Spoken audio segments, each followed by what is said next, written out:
Would it not be more polite to knock? Here we go. Anushka, stay here. Out. Out!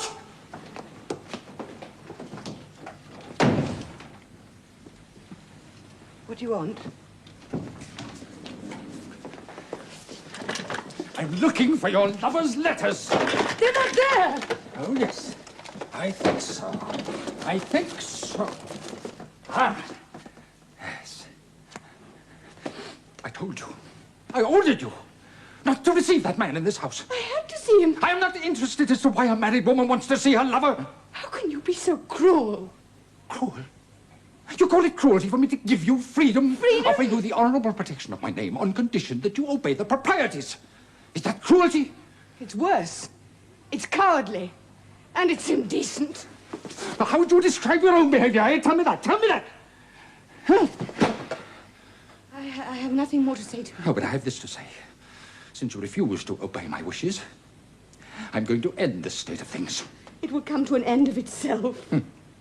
Sooner than you think. All you want is to gratify your animal passion?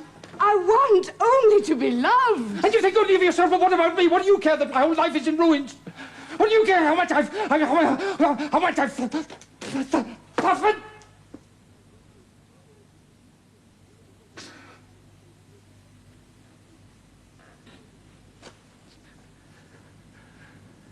I'm going at once to Moscow. I shall not return to this house. You shall hear from the lawyer with whom I shall arrange a divorce. And my son shall go to my sister's. Leave Seryozha. No. With me. You're taking him away just to hurt me. You don't love him. When I look at him, all I can think about is my loathing for you, but I shall take him all the same. Goodbye. Please, I beg you, leave me, Seryozha. That's all I shall ever ask. Leave him at least until my confinement. He needs me. Please. Now, won't you sit down, Your Excellency? So, you know who I am? Oh, my dear sir, who doesn't?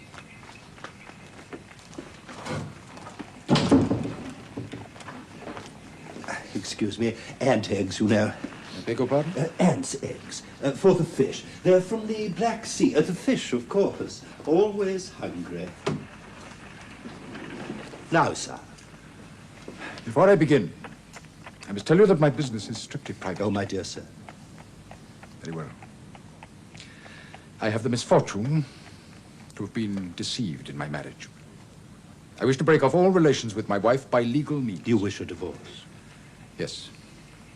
And in such a way that my son does not remain with his mother. Excuse me. And you would like me to arrange this?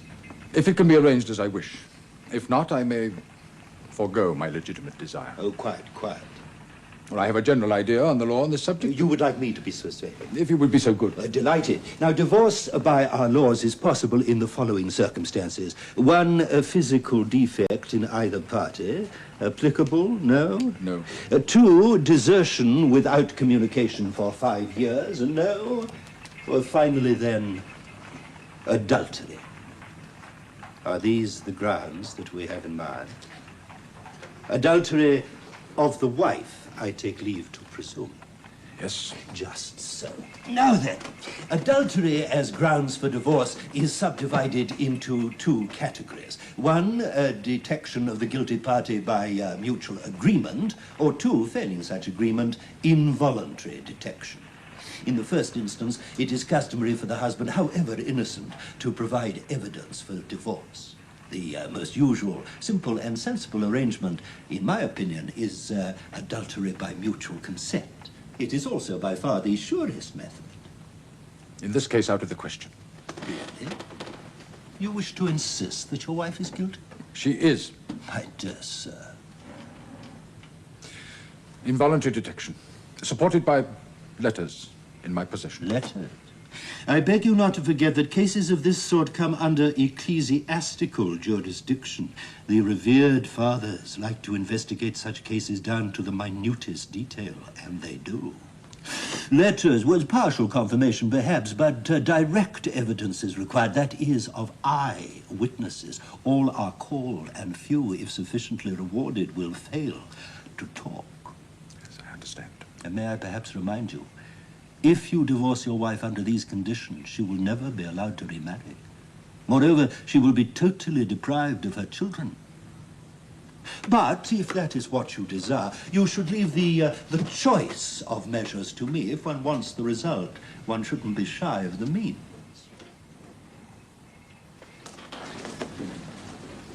And if these conditions are met, a divorce is possible. Oh, quite, quite. If you give me a free hand.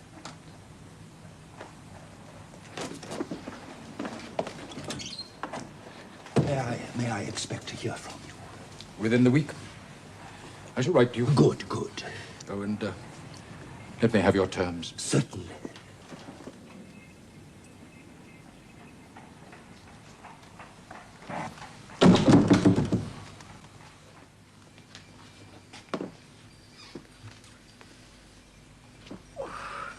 Will there be anything else, Muddy? Thank you, no. Ah, yes, yes, the cigarette box for Princess Tverskoy. You shouldn't encourage me.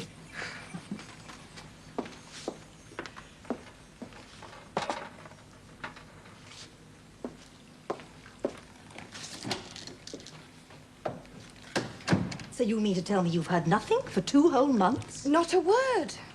Nor have I had any letters from the lawyer that I was threatened But with. that's extraordinary. Do you think he's changed his mind? It would be most unlikely. His sister has written to me twice to tell me that Seryoja is well. Seryoja himself is permitted to write once a week. His letters are dictated, I'm sure, very carefully. Anna, how can you bear it? Because I must. And really, Betsy, thinking it all over calmly, Calmly? Oh, yes. These days, I'm very calm. I've come to realize that my husband has every right on his side. You can't mean that. But I do. It was only when I was with him, in the same room, that I used to be confused. His presence, his physical presence, had become so nauseating to me that I could feel nothing but loathing. That I understand. He's a coward, too. Yes, but he can't help it. Are you saying you feel pity for him? Yes. In a strange way. I have treated him badly. Would you live with him again, if he did change his mind? Never. Then, my dear girl, you have reached an impasse. Shall I tell you what I hear? He's in Moscow, staying at the Hotel Dussault, licking his wounds. What wounds? Well, you remember the famous commission, of course, about the native tribes. Well, yes, I suppose Your so. husband won a brilliant victory in August. The commission was appointed and made its report a week ago. All its findings agreed with his contentions. Well, then. Wait, can't Stremov. Oh, you remember Stremov. That wasn't he the man who opposed Alexei when... Exactly, a clever man, clever man. Well, suddenly he came right over onto your husband's side. Then he went further. He proposed and pushed through some changes so radical that the whole commission was discredited. But then he quietly retired, and your husband got all the blame. Comical, isn't it? Do you think so? Well, I think it's hilarious, like all politics. Mind you, Anna, it's not all over. I'm told your husband still has an ace or two up his sleeve. Ah! Anna! Oh! I'm quite all right. You're not. Yes. You've never had children, Betsy. Let me tell you, this is the moment you wait for all those weary months. What can I do? Oh, leave me here. Yes, yes, I mean it. And find Anushka, my maid. Ask her to send for the doctor.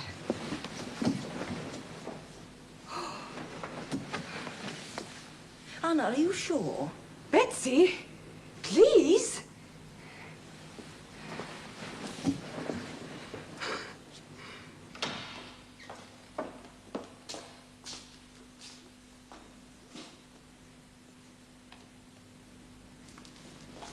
Your Excellency. Yes? If you'd care to sit in the drawing room. I shall sit here.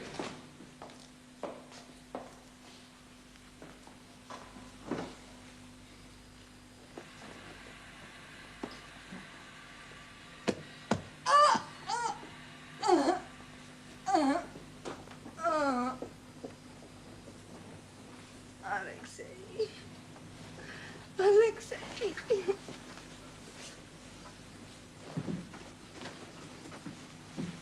Anushka. What is it, madam? Oh, poor Anushka. Nothing you can do. No one ever taught you to write.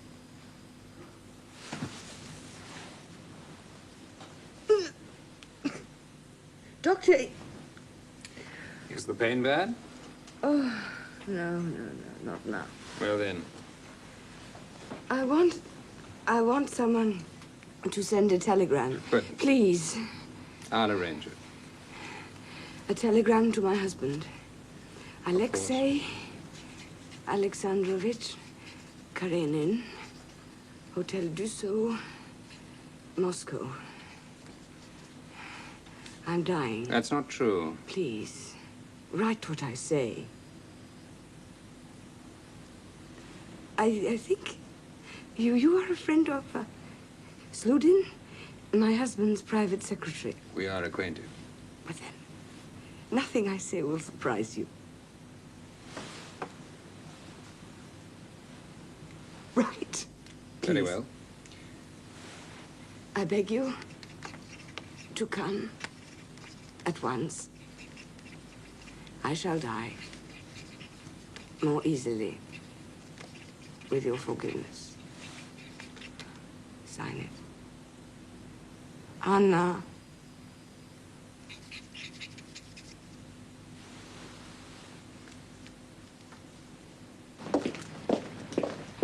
Vasily!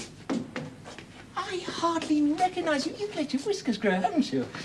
Karenina, number 7, along here. Yes. Thank you. Levin! Stiva! Oh.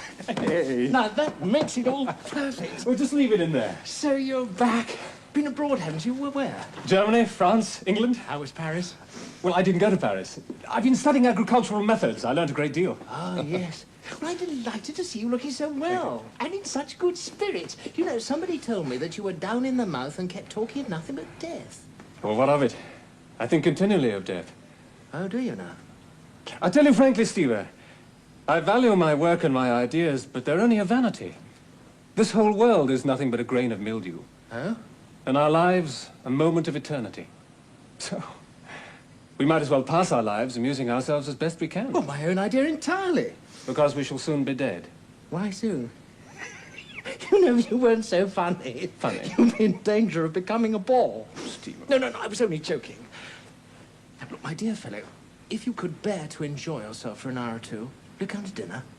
Your brother Koznichev might be there, and Karenin, I hope, and a few others. Will you come? Yes, I'd like to. Good. Come when you're ready, and don't be late. Mr. Bronsky to see Alexei Karenin. I'm sorry, Mr. Karenin, no, this morning. Dear young man, don't you be nice. But, sir, I know he's in. They told me downstairs. Anyway, he's expecting me. Well, come in, please. Tut. You'll come to a bad end. Oh, I see you're not dressed for dinner. Never mind, shall we go? I'm sorry I can't come. Why? We're expecting you. I cannot visit your house. Why on earth not? Because all relationships between us must end. Finish from now on. But why? Because I'm starting divorce proceedings. I'm going to divorce your sister. That's not possible. Now, I'm afraid it is. I've thought about it for 2 months, and finally well, this letter contains firm instructions to my lawyer. I don't believe it. In it are enclosed written proofs of her guilt, letters from her lover. Oh, good God.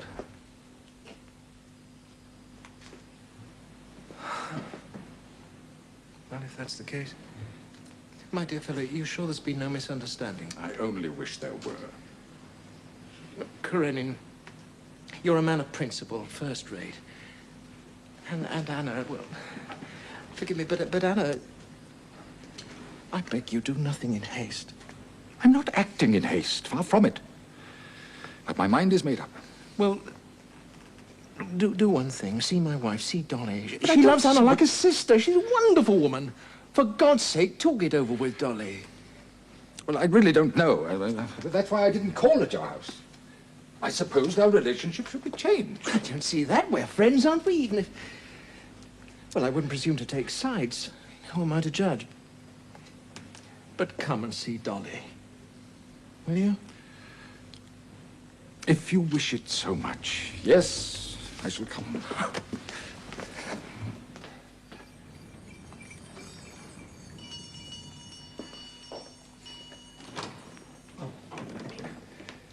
Oh, hello, Maitre. I'm late, as usual. As usual, sir. Is everyone here? Of course, sir. Let me take your coat, sir. If I may say so, sir, I'm very relieved to see you. Relieved? Well, sir, when gentlemen go travelling abroad, mixing with foreigners... You mean anything might happen? Exactly, sir. Well, put your mind at rest. Nothing did. Now, come along, everybody. If we wait any longer, we'll all die of thirst. With pleasure. So he's arrived? Yes. Ah, good. Alicia, my dear, allow me to be your escort. You see how it is? Even at my age, I capture all the pretty ones. If there's one thing that bowls me over, it's flattery. I don't care who flatters me. I love it. Konstantin Dmitrievich. Levin.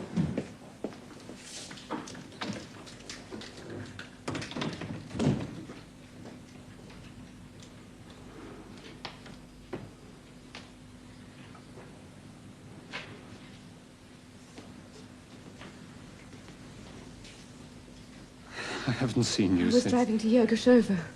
You put your head out of the window. We nearly bumped noses. It was rather a shock to see you that evening. What were you doing alone on the road? I'd been harvesting. Ah, it was a glorious day. The peasants were singing as they went home. Oh, I haven't heard them sing for ages. Then you must again. Soon. The thing was, they were so happy, so natural. I was sorry I couldn't be a part of it. How could you be? I know. I know. But I was feeling as though I belonged nowhere, and suddenly... I popped up. Out of nowhere. Kitty. Yes. Yes. Yes.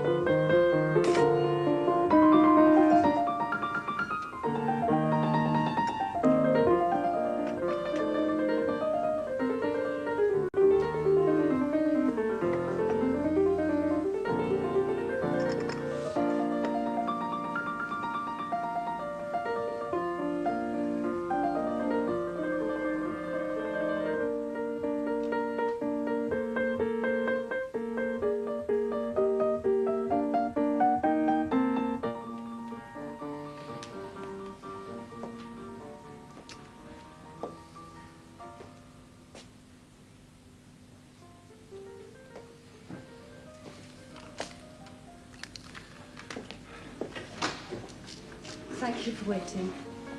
I do so want to speak to you, and we couldn't talk in the drawing room. I have to leave in any case, but I wanted to bid you good night, But, with my thanks for a pleasant evening. Oh, wait. Forgive me, I have no right, but I love Anna. She'd been such a good friend to me. I beg you to tell me what's wrong. What do you accuse her of? But surely Stiva has told you. I don't believe it. I can't believe it. But one can't deny facts. What facts? What has she done? Will you insist on details? No. Well, nevertheless, I shall satisfy you. My wife admits her infidelity. Indeed, she boasts of it. Oh, that's not possible. I would give a great deal to have any doubts. While I was in doubt, it was hard, but not as hard as it is now. When I doubted, I could hope. But now there's no hope. And still I doubt everything. I'm in such doubt that often I can't bear to look at my son. Sometimes I don't believe that he is my son. Now, can you imagine what that means? Yes. Yes, I believe I can. So you mean to divorce her? There's nothing else to do. Oh, there must be anything, only not divorce. But you must understand that this trouble isn't like others, like illness or somebody's death. One can't just bear one's cross. It's necessary to act. I see that, and I do sympathize, but divorce? We should be nobody's wife. She'd be lost. At her own choice. Oh, how could any woman choose that? But even so, you're a Christian man. Can you not forgive? I've tried. But I can't. I don't think I'm spiteful. Until now, I've never hated anyone. But I hate her. I hate her with all my soul for what she's done. Still, you could be merciful. Love them that hate you. That is just possible. One can't love those whom one hates. I'm sorry, I didn't want to upset you. But you must realize that it's all over. Good night. Oh.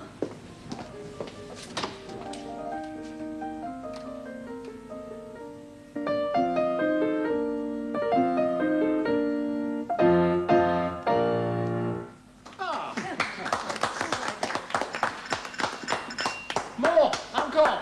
Chopin, perhaps. Very well. Happy, Kostya?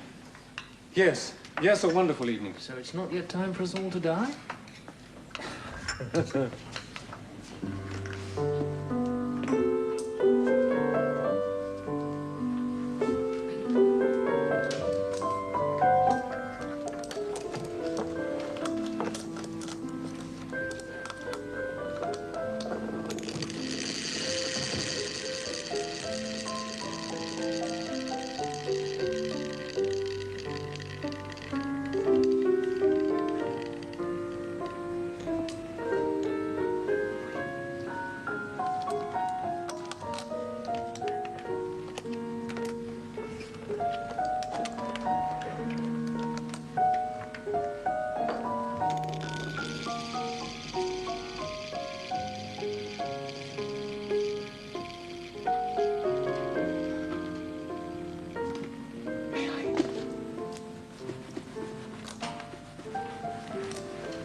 Something I've wanted to ask you for a long time.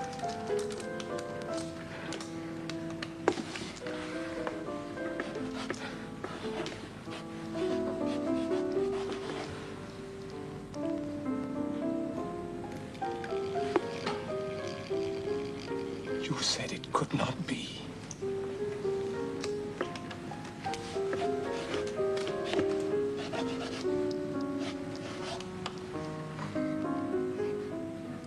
What it is.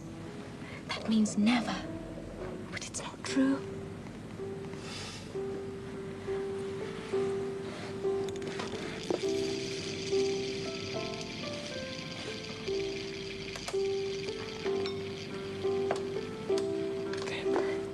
Then. I should be so happy if...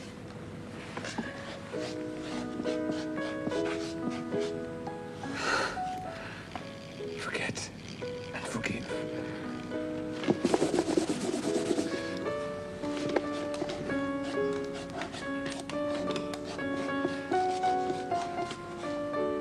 I understand.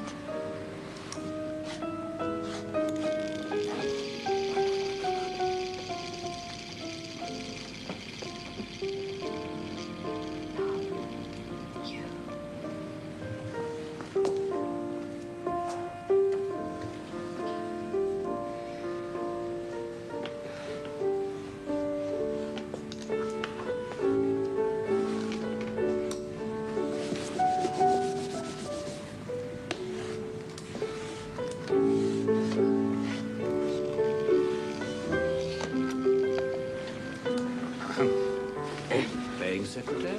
Oh, please don't concern yourselves. Dolly won't mind and the servants won't understand. Papa. But if we're not going to be late for the theatre, we should be getting ready to leave.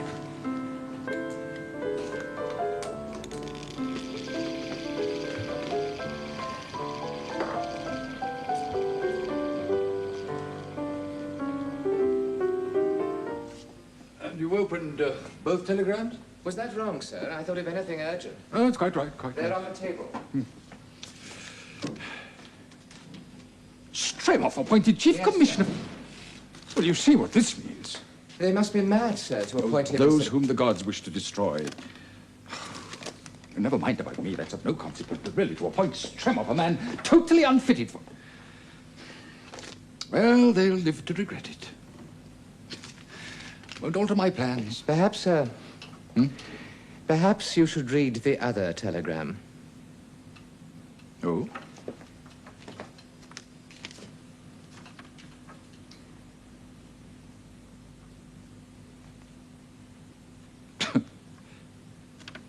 This is a trick. Isn't it? It's a trick. I must say so. I suppose it's true. And she is dying. Maybe so. And if she is repentant? Am I in time for the train to Petersburg? You have more than an hour. Very well. Sir, Yes? have you thought? What is it? If it is the confinement and you should be in the house... No, I'm not asked I'm to, sorry, sir, I must speak. Wouldn't your presence legitimize the child? Wouldn't it prevent the divorce?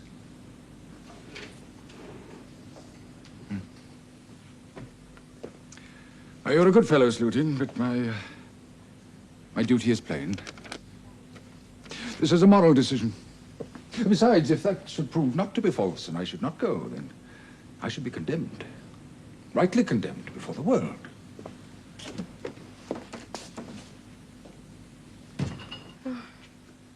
Alexei. Alexei.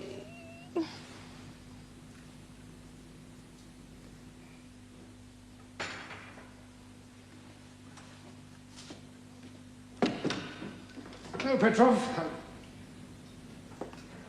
Your Excellency. Is there any news? How's your mistress? Safely delivered yesterday of a healthy girl. I see. Is my wife well? I'm sorry to say not. They tell me she is very ill indeed. Well, who's with her? The doctor and the midwife, Your Excellency, and Count Vronsky. Thank you.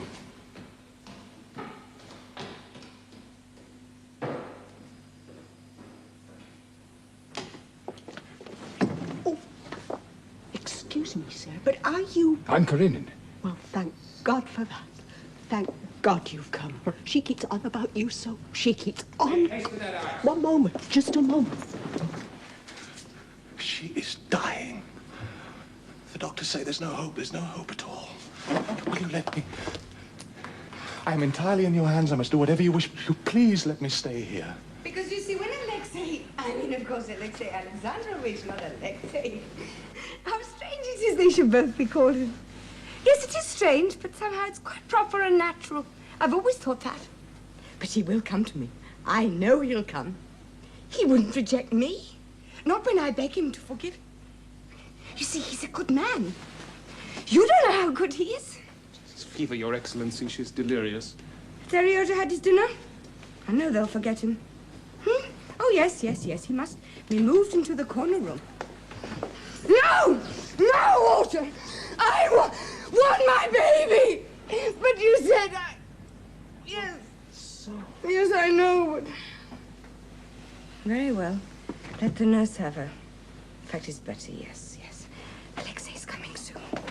May hurt him to see her. He has come. He's here. Anna Agadievna, look. He's here. Alexei, I knew you wouldn't fail me. There's very little time left. That's why I'm in such a hurry. Because there's no time. I couldn't bear to die without you.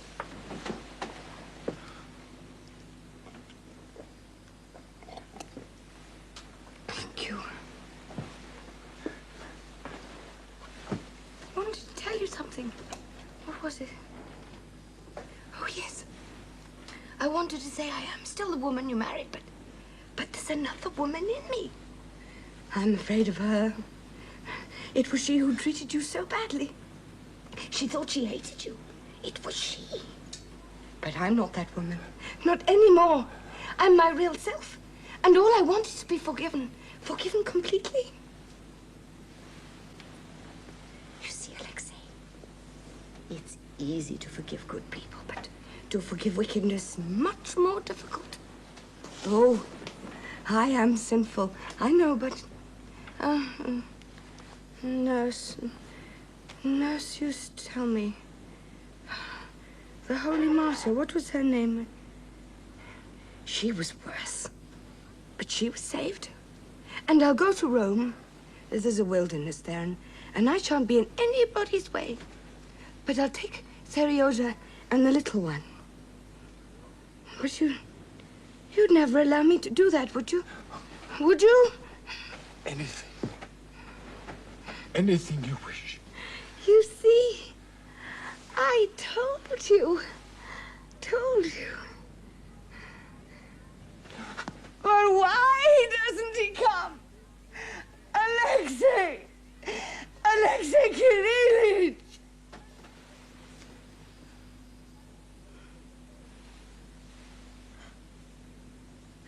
Alexei. Come in. Oh. Give him your hand. No. Look at him. I want you to look at him. He's a saint. Take your hands away. Alexei, uncover his face. I want you to see him.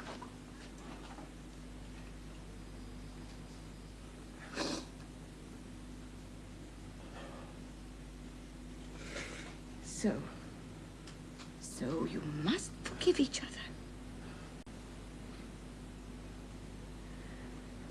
Ooh. Dream come true. Now everything's done. I'm ready. Just stretch legs a little. Oh, it's good.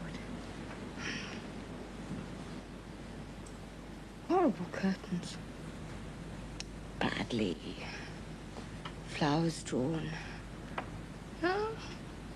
No, not like violets.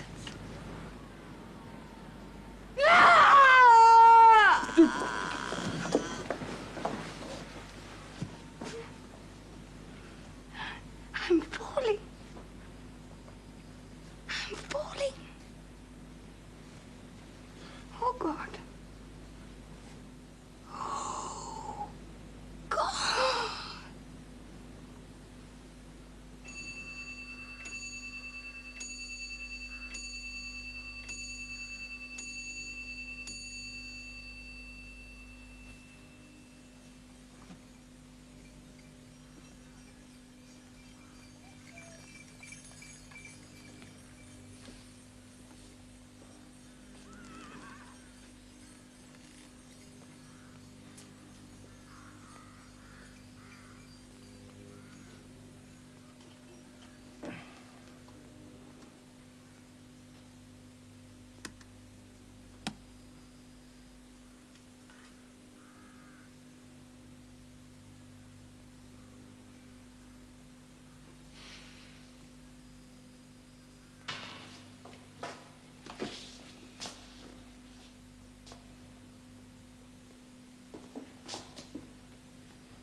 Your Excellency.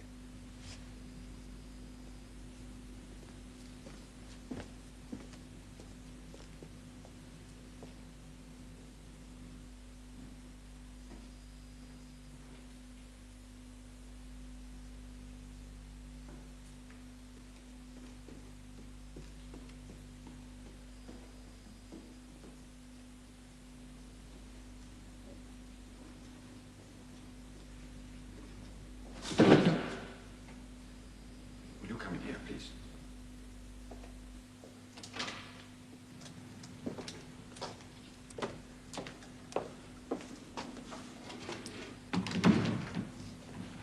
Doctors have just told me. Yes? The fever has gone down. Her temperature is nearly normal. They think, well, they're certain that she's out of danger.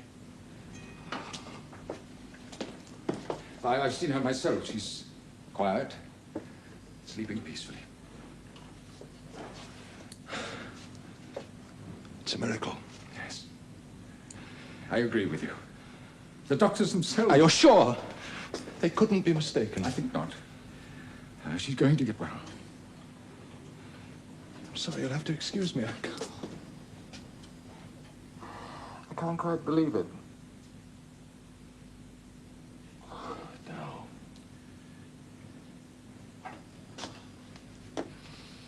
In that room 3 days ago when Helen was dying, she persuaded us to shake hands. You were moved to forgive her and me. Will you shake hands now? Willingly. Thank you. I had better go. No, wait, please. I have something I wish to say to you. Pray be good enough to listen. Certainly. What is it? I must explain to you my feelings. No, it's better not to use emotional words even when speaking of emotions. I desire you to make no mistake about me.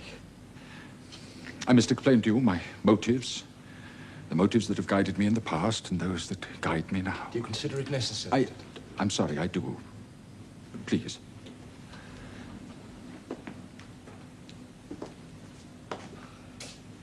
You know that I had already decided on a divorce. I knew it was in your mind, yes. Proceedings had already begun.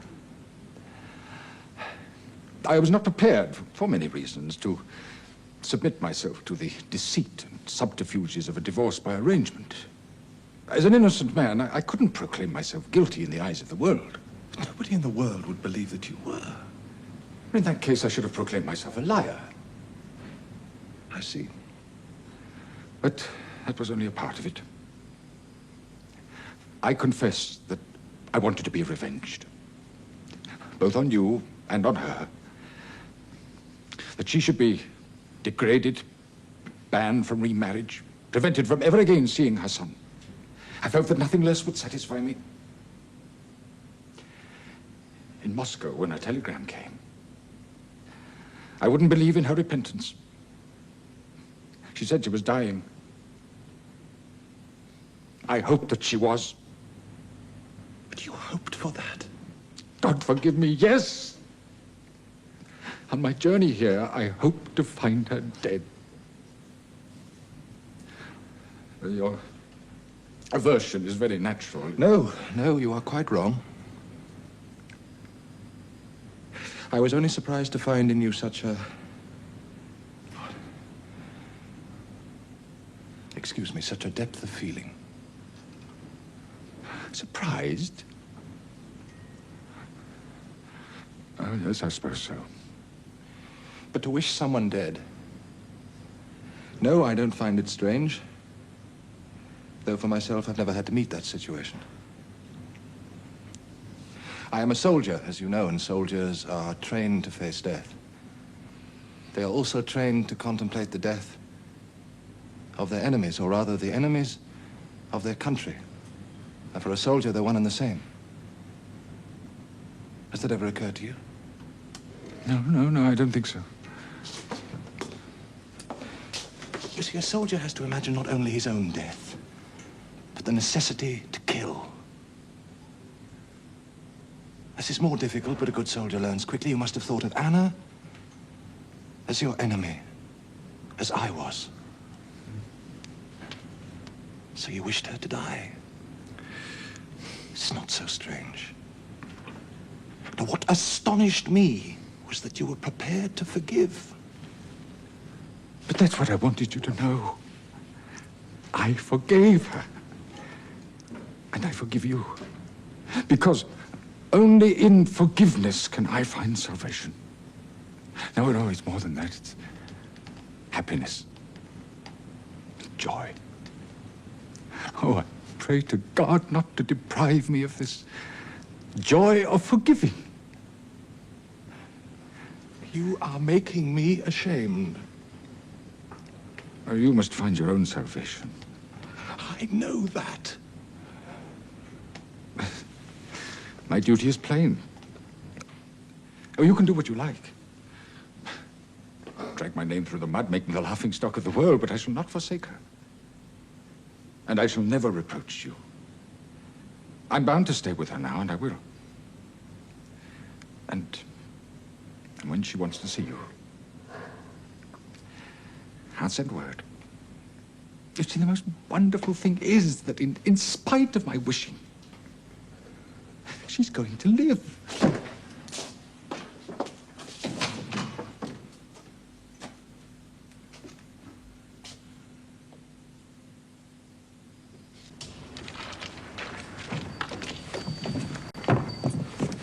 Drive on. Anywhere. Drive anywhere.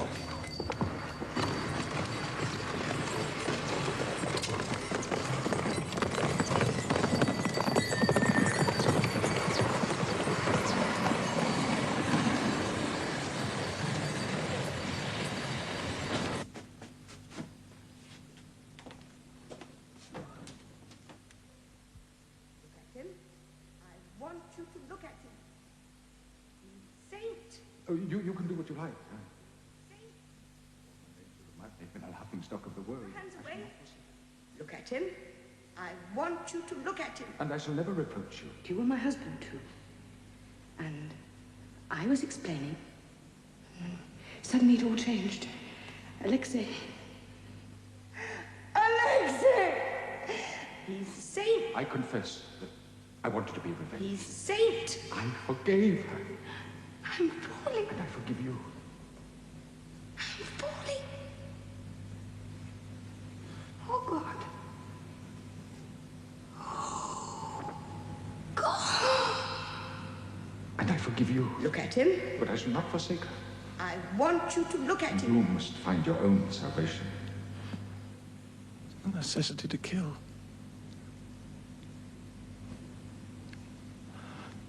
A soldier imagines his own death. His own. He's trained to face death.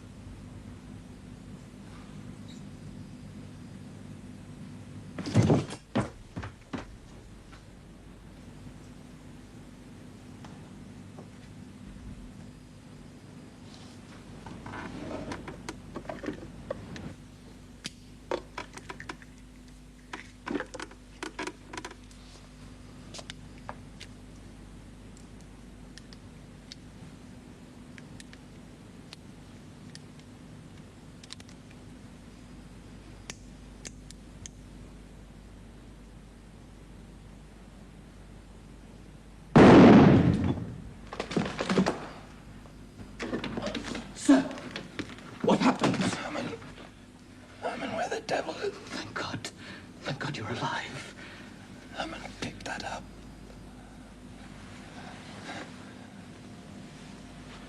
Give it here. No, sir. But I won't.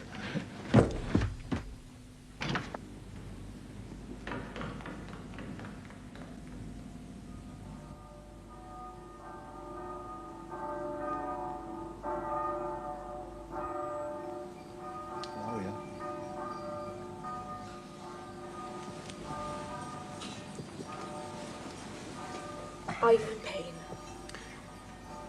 It's a little, yeah. Then keep still. I'll change the dressing shortly. I'll wait for the doctor. No. What a splendid girl you are. Nonsense. Are you thirsty? Yes.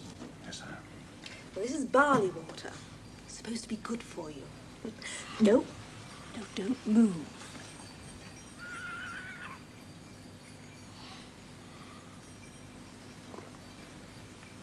Thank you.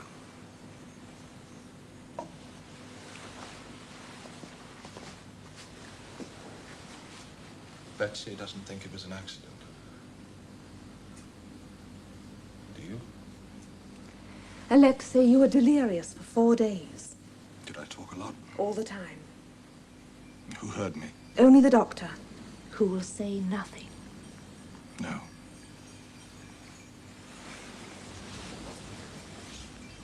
And you? Oh, I was here. But whatever I heard is already forgotten. You needn't dissemble. Not with me. You know all about it, don't you? Oh, a great deal. Don't you understand? I can talk to you as I can't talk to anyone else in the world. Not to Anna? To Anna? No. But Alexei. I tried to kill myself. Because suddenly I felt guilty.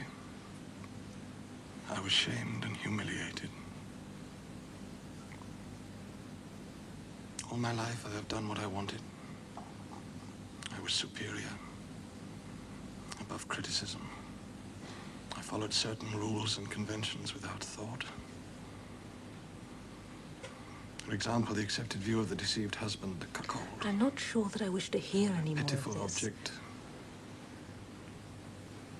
An incidental, a ludicrous obstacle to my happiness. Alexei, you must not excite yourself. I'm not excited. But on that night,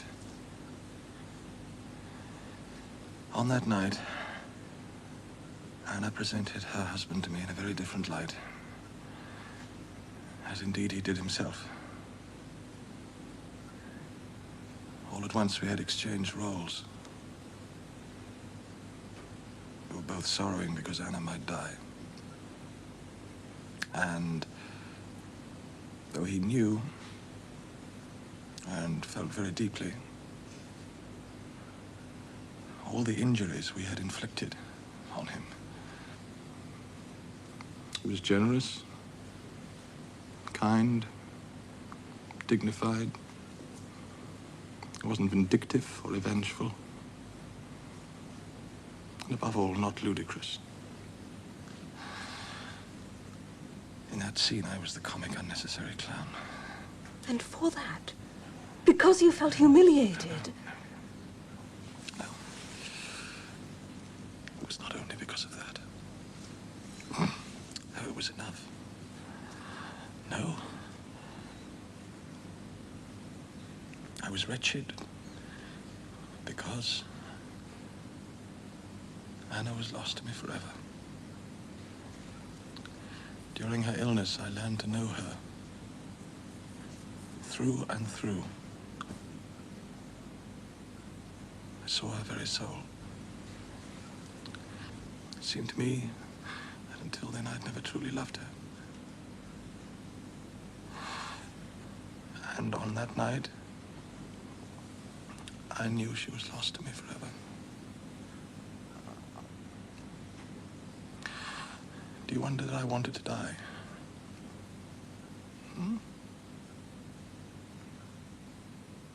Nurse says it's time for the baby's feed. Shall I take her, madam? Yes, Anna. Ooh.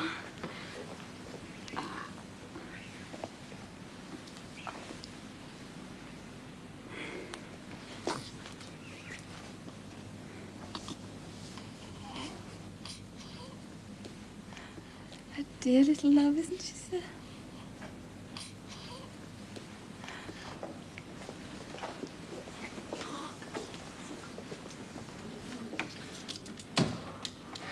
Child. What about her? Well, she's very small. Are you surprised? She hasn't been 3 weeks in the world. No, I suppose not. What were you going to tell me? Oh, so it's something important. To you, yes. And distressing.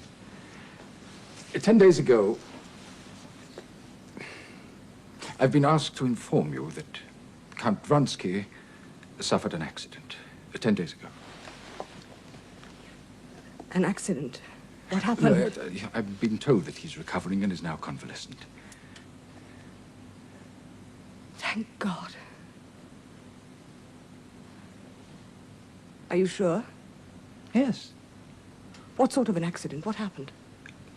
Some mishap with a revolver. It was fired off by chance while he was cleaning it. That is a lie. You know it's a lie. Count Vronsky does not clean revolvers. What happened? That's all I can say. Who told you? Countess Varia Fedorovna. Varia is not a liar. I don't believe a word of this. 10 days ago, the day I first began to live again. What are you hiding from me? Did you... Not a duel. A duel? That was never possible. Never. On that day, least of all. And I told you all about it. Yes, I believed you, but now... He went away and I've not seen him since. Now, on my solemn oath, that is the truth. If it is, where's the rest of it? Tell me. I shall know what happened to him. I demand to be told. I have a right to be told. Did you know the doctor? I will have the truth. Very well. Did he shoot himself? I think so. Did he? Yes. Oh, God. Why?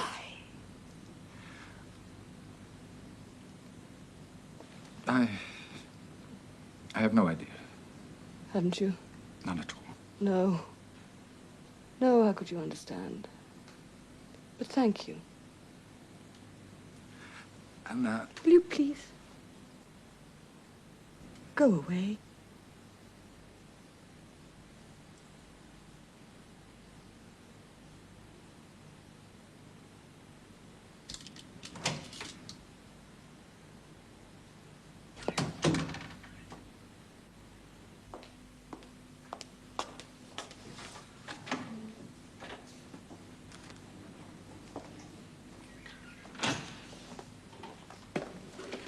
Prince Bohovskoy to see you, sir. Come along in. Oh, dear fellow. Good to see you up and about. Perfectly fit again?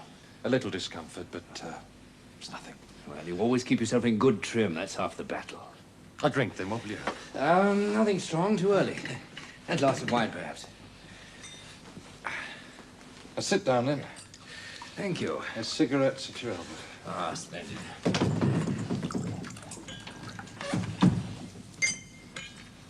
Well, after we spoke together last week, I went to work. And as I told you in my letter, I hope to have something definite to tell you today. And you have? Yes, my dear boy, I have. Where do I go? Tashkent. Tashkent? Never occurred to me that Tashkent was a particularly comical place to be posted to. Rather the reverse, in fact. It's difficult. Well, it can have its moments. The Uzbeks are not exactly civilized. And the Afghans on the border. Precisely. So why do you laugh? Oh, it was only... Tashkent, Murmansk, Astrakhan. It's just a joke I remembered. Ah. I'm sorry, what's the posting? Cavalry commander at the garrison. What? With the rank of colonel. Oh, that's first rate. I knew you'd think so.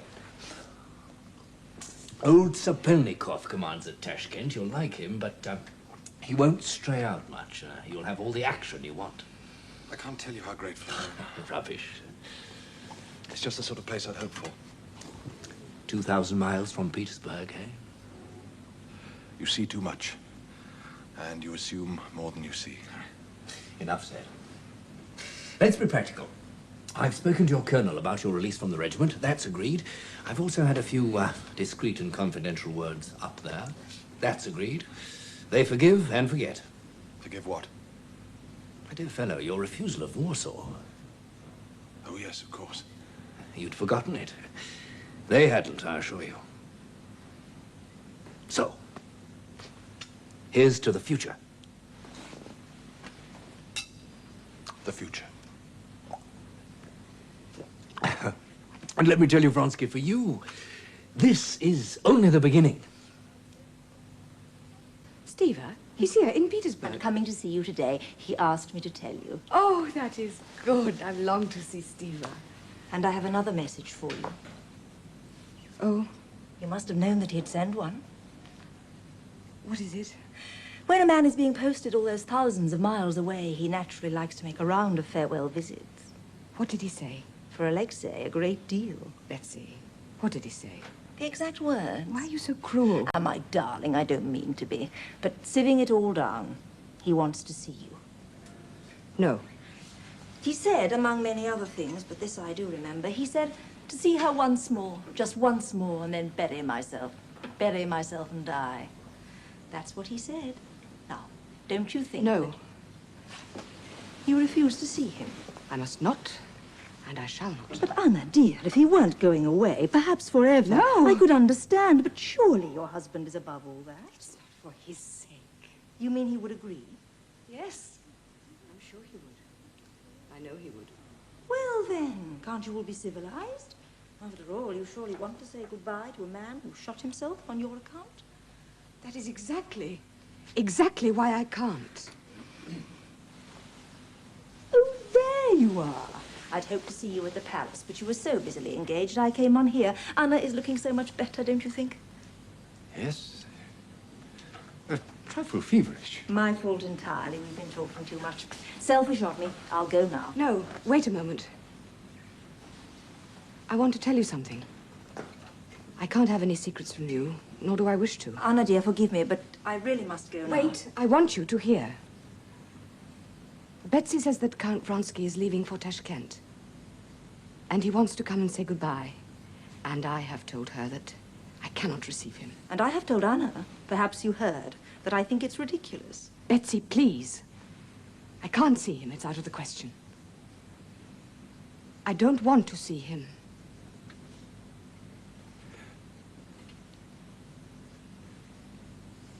You see? It's impossible. I don't see anything. I'm submerged, utterly out of my depth. Well, goodbye, precious. Look after yourself.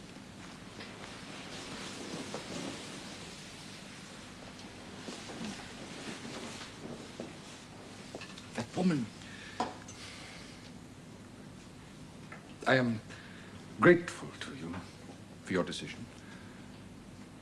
Well, I agree that since he's going away, there's no reason whatever for Count Vronsky to come here. I have said so. Why repeat it? Well, the question is, of course, yours to decide. I have decided it. Yes. And I'm glad That my wish coincides with yours. Good. Now, may we close the subject? Yes, certainly. What am I to do? Oh, my dear Anna. I was unhappy before. I used to think one couldn't be more unhappy, but now I... You see, I'm caught. I'm in a dreadful kind of trap. People say that women love men even for their vices. Well, some do, certainly. Well, I hate one man because of his virtues. Isn't that horrible? But it's true. I can't live with him, can you understand? The very sight of him affects me physically. He touches my hand, I feel ill. His voice grates on my nerves so that I could scream. The way he moves, talks, every tiny mannerism. It's awful, Stiva. Yet here is a good, kind, patient, clever man. I'm not worth his little finger, but I hate him. Above all, I hate him for his generosity. So you see, Stiva, I should have died a month ago because I'm not fit to live. Oh, Anna, you're exaggerating everything. Nothing so very terrible. It is. I'm lost. Lost. It's worse because I'm not quite lost. I can't say it's ended yet, but it will. When it comes, the end will be dreadful. I feel as though I'm flying headlong over a precipice. I can't stop myself. I ought not to try. I've thought, and there is only one way out. No, you're wrong. Now, sit down. Try to be calm and listen to me. You're not thinking clearly, so you can't see your position as well as I do. Now, listen. You married him without love, without knowing what love can be. That was a mistake, let's admit it. A fearful mistake. But a fact that has to be faced. Then what happens? You fall in love with another man, yeah? A misfortune, but also an accomplished fact. We'll face that too. And then finally, your husband accepts the situation and forgives you. Now you say it's impossible for you to live with him. I don't know. Yes, you do. You said yourself you couldn't endure him. No, I take it back. But you can't, because that too is a fact. Do you think he doesn't know it? Of course he does. So he's wretched. And what good can come of that? None. But there's no hope anywhere. There's nothing to be done. Oh, you're wrong. There's one thing, a divorce. No, no. Oh, yes, you said yourself that he's kind and generous, and it's true. But now the only kindness anybody can do is to separate you legally and forever. Not only for your sake, but for his. Oh, Steve, Shall I talk to him? Would you? Do you really think... If only God helps me to speak as I feel. I'll go to him now.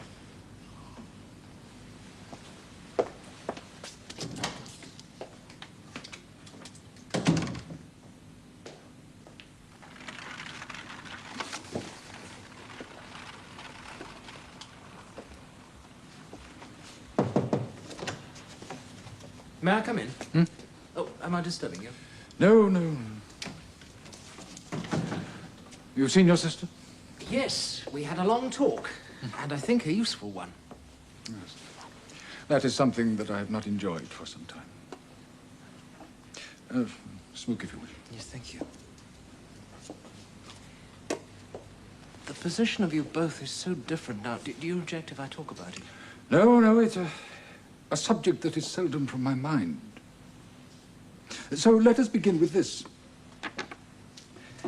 I have written her this letter. Surely you don't want me to read No, I shall read it. I can see that my presence is disagreeable to you. And though this is painful to me, I'm convinced that it cannot be otherwise. God is my witness that when you were so ill, I resolved with my whole heart to forget all that came between us and begin life anew. My only desire then as now was for your welfare, the welfare of your soul. And now I see I have not attained that. Tell me yourself what would give you true happiness and peace of mind. I put myself in your hands and trust to your feeling of what is right. Well, that is what I wanted to say to her. I must know what she wants. Yes, I understand. Look here, you know, it won't do. Why not? Because already she's crushed. Literally crushed by your generosity. If she reads that, she'll be incapable of telling you anything. You think so? I know it. But then,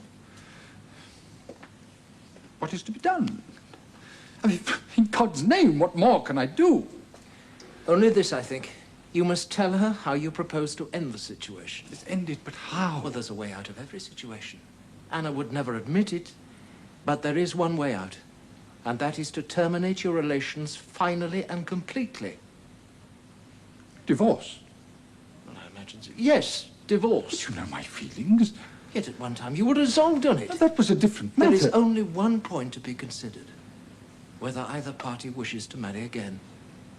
If not, it's very simple. Simple. Yeah. I've thought endlessly about this. To begin with, there's my son. He can't stay with his mother. Well, why not? Well, because she'll have another family. Illegitimate, but a family. Then what would Seriosha's position be? Apart from that, a divorce would mean giving my wife over to destruction. But why? Well, because these liaisons never last. In 2 or 3 years, Vronsky will throw her over, or she herself will enter into a new liaison. Oh, this can be so when there are no true ties of religion and law. And my consenting to a divorce, I would be the cause of her ruin. Aren't you forgetting one supremely important fact? What? That they love each other.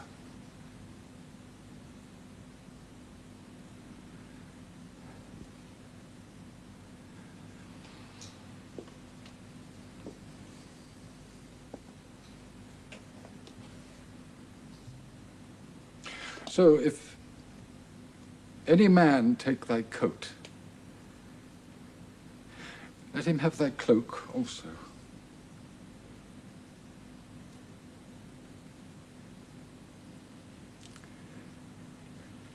Very well. I agree to a divorce. And I shall take the disgrace on my own head.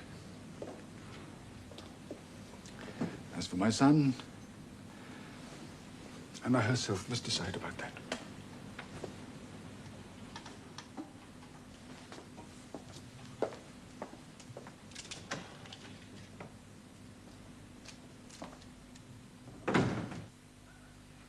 Herman! Herman! Quickly, my coat now in a carriage.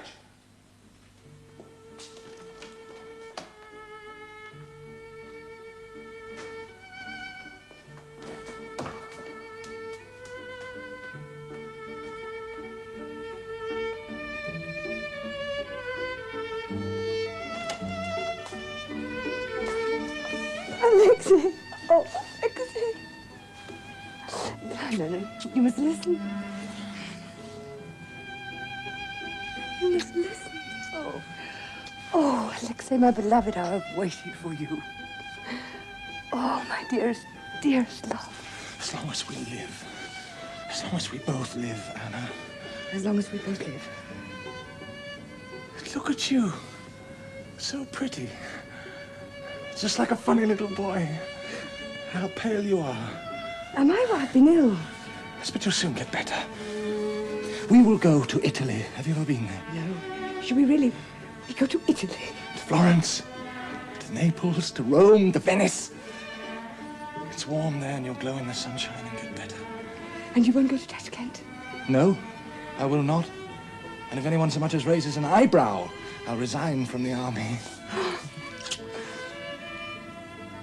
I know this is the only thing now. It's the only true thing for us.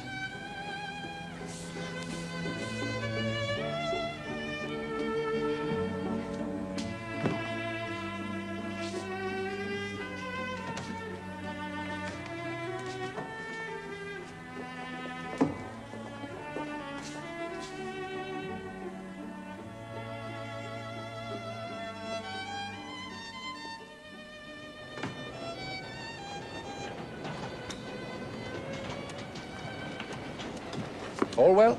Perfect. Little Annie has really taken to the new wetness. Good. The baby is full, up to here, and fast asleep. That is very good. You were lucky to get a woman who could travel with. Yes, poor Sasha, if her own baby hadn't died. But she's quite in love with Annie, and as for Anushka, she's completely besotted. And you?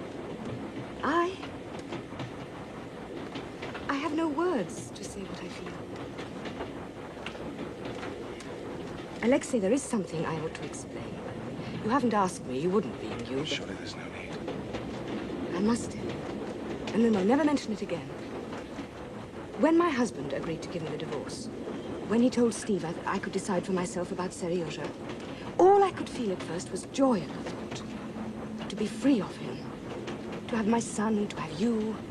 That's all I have ever wanted. Yet finally you refused the divorce and left Seryoja with him.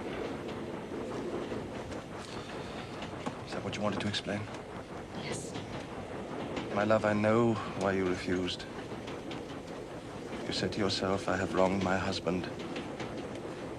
And I've hurt him enough. Yes, that was it. I didn't want to profit from his misery. But more than that, I deserved punishment. I felt I ought to be punished. By losing my reputation, my son. So, you decided to make yourself miserable? Yes. And are you? No. No. That's the whole point. I'm not. I don't care two straws for my reputation. I feel no shame, no disgrace being with you. As for Seryoja, well, I think I knew months ago that one day I would have to choose between you and him. And I've chosen. And all I can say is that I'm happy. I'm wildly, I'm unpardonably happy.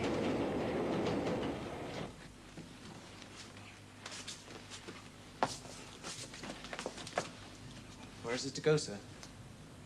Hasn't your master told you? No, sir. He just said take it down. Then put it in the cellar, wrapped in a sheet. Very well, sir.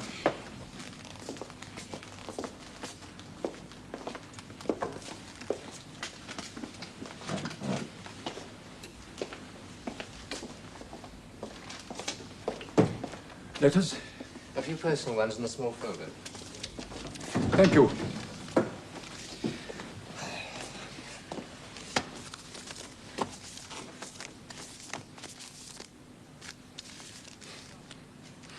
Countess Lydia Ivanovna. She writes to me every day asking me to do something or the other, preside at a meeting. Should you not, then? I have enough to do. She has a great deal of influence. You imagine I don't know that? Then excuse me, but she could be very useful. She's an excellent organizer.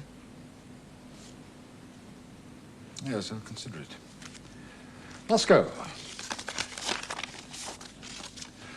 Prince and Princess Chabatsky invite you to the marriage of their daughter with a man called Konstantin Dmitrievich Levin. Oh, yes, I remember meeting him. Why they should ask me. Shall you go? Go?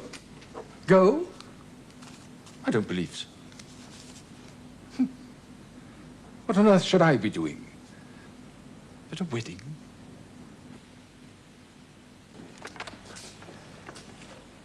Ah, Stiva. Well, I leave you two to your billiards. Oh, a glass of champagne first, sir. Thank you. No, I'm for the card room, where I shall win or lose my customary 10 rubles. Good luck, sir. And thank you for an excellent dinner. Waiter. Stiva, has it ever occurred to you how lucky you are to have such a father-in-law? Yes. And now you're going to have a share in him. Yes, there's something ironic about the prince. Thank you, Stefan. I suppose if you're surrounded by women all your life, domestic women, I mean. You believe a man develops irony as a sort of extra skin? You're coming on, Kostya. You're coming on. Well, here's to Kitty. To Kitty? And your marriage. Yes, marriage. You nervous now? Afraid of it? No. No, it's not marriage I'm afraid of. No? It's the fuss, the ceremony. Standing up in church in front of all the people. Well, does Kitty object to that? Oh, it's the one thing we argue about. She's looking forward to it. Naturally. It's their great day. So you must pretend that you do too. Impossible. If you don't, you'll spoil it for her. Oh, by the way, I've been meaning to mention this, knowing your views. You've got the certificate to show you've been to confession and taken the sacrament. No. Why? They won't marry you without it. What? No. I never even thought it must be 7 years. No certificate, no marriage. Stiva! It's true. You must confess and take the sacrament. How can I? It's only 4 days. Well, that'll do. See the priest. He's a good, sensible man. He'll pull the tooth out for you before you know where you are. Now, come along. I'll pay you 100 up, give you 15 to start.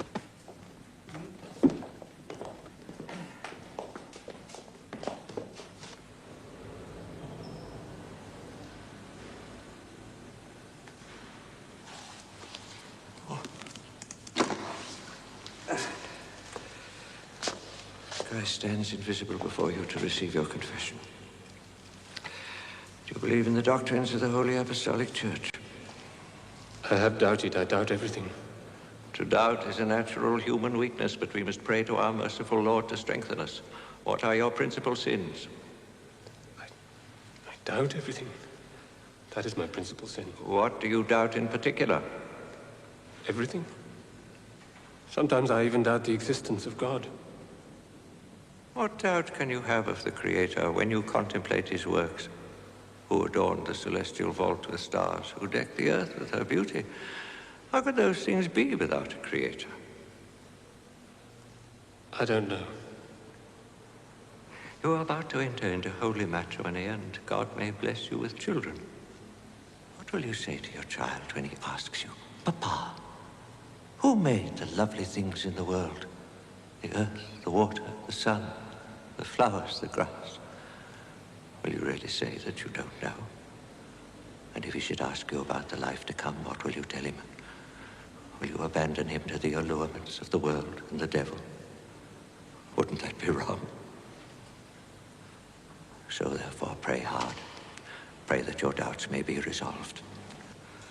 And our Lord God Jesus Christ, in the grace and bounty of his loving kindness, pardon us, his child. Go in peace and sin no more.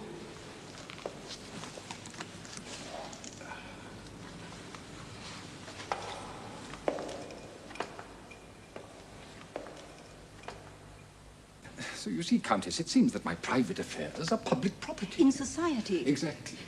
They cannot guess at the truth, how it was not you who performed that high act of forgiveness at which I was filled with rapture, but he who dwells within your heart. No doubt, no doubt. But I have been quite enough humiliated. Don't say that. But I do say it because it's true. I mean, do they think I'm blind? Do they think I'm not aware of the jokes? The laughter behind my back? The very servants. They know not what they do. Only yesterday, I had to go out of the room. I couldn't bear the way my son looked at me. Oh, he asked me nothing, but he wanted to, and there was a look in his eyes. That's for me to deal with as I can. My more immediate problems are of a practical nature.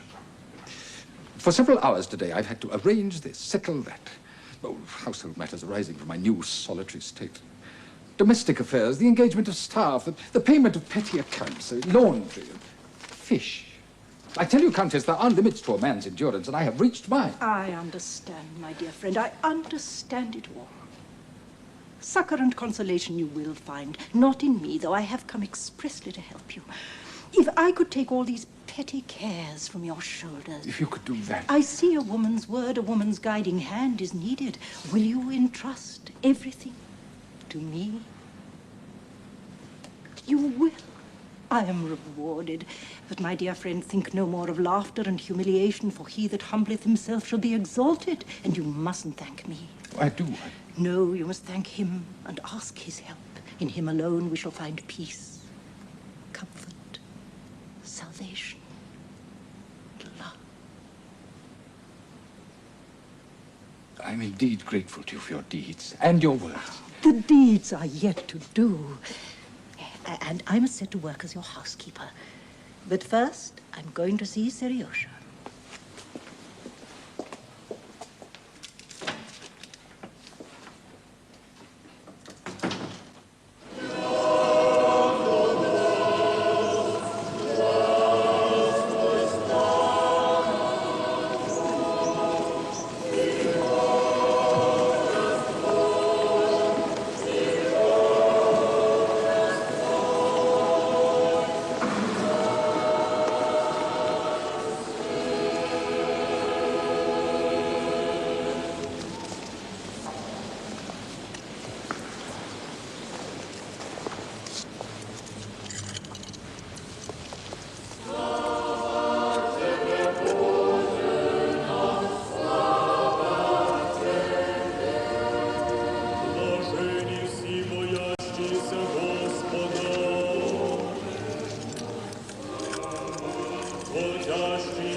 What's wrong?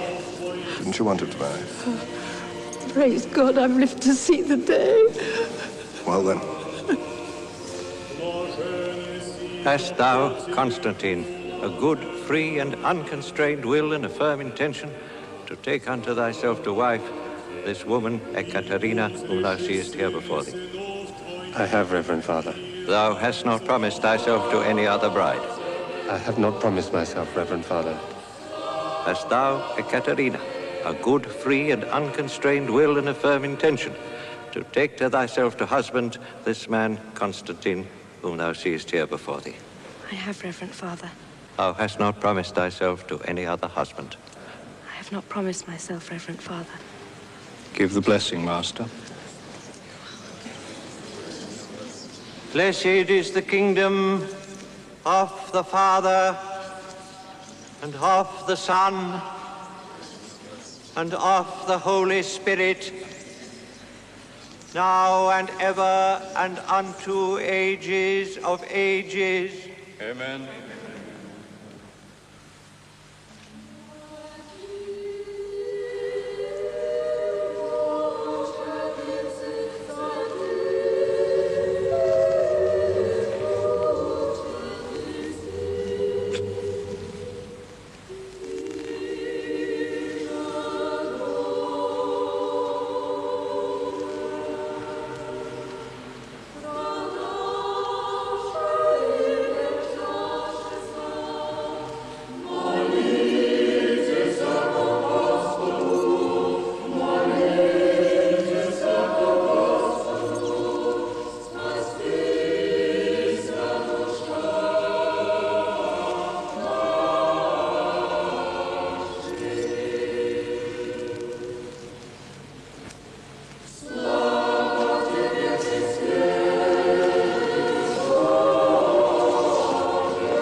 been so happy here, Alexei. So happy. If this were the end of it all, I know it won't be, but if it were, I should be content. These few weeks, they've meant more to me than the rest of my life. And if it does end, and I go on living, to become an old woman, a tedious, ugly old woman, I should still be happy, proud, because once you loved me.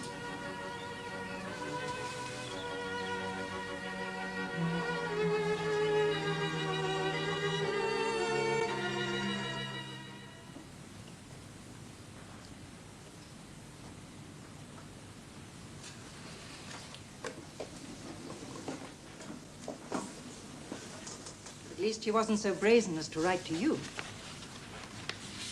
I don't think I have the right to refuse her. My dear friend, you never see evil in anyone. On the contrary. But would it be Christian to deny her? No, no, there are limits to everything. Immorality one can understand, but cruelty is another matter. Above all, cruelty to you. Who shall cast the first stone? She loves her son. Can I refuse her the right to see him? But is it love? Is it sincere? And if it were, have we the right to work on the feelings of that little angel? He thinks she is dead. What will he think if he sees her? I hadn't thought of that. Madame, to remind your son of you might lead to questions on his part. Questions that could not be answered without implanting in the child's soul a spirit of condemnation towards what should be sacred to him.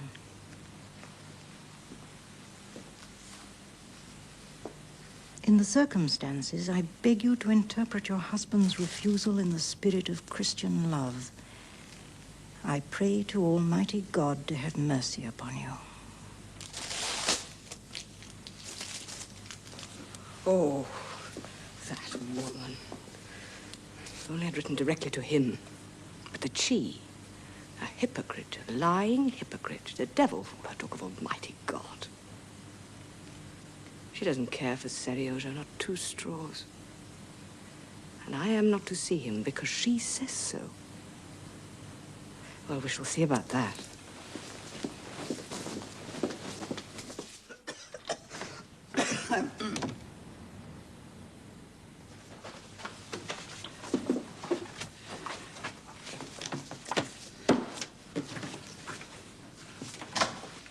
Herr Castle, good morning. My God. Is Serioja still in his old room? Yes, but...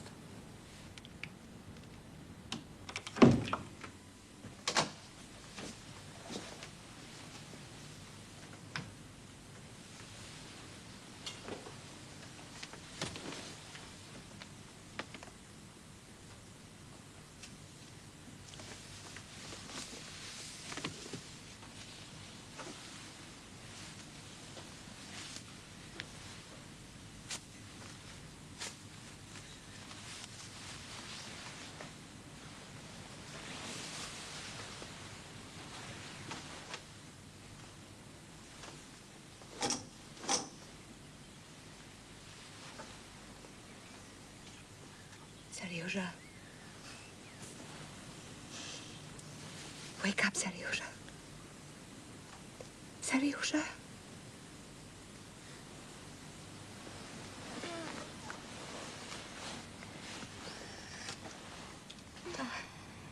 Darling, wake up. Wake up.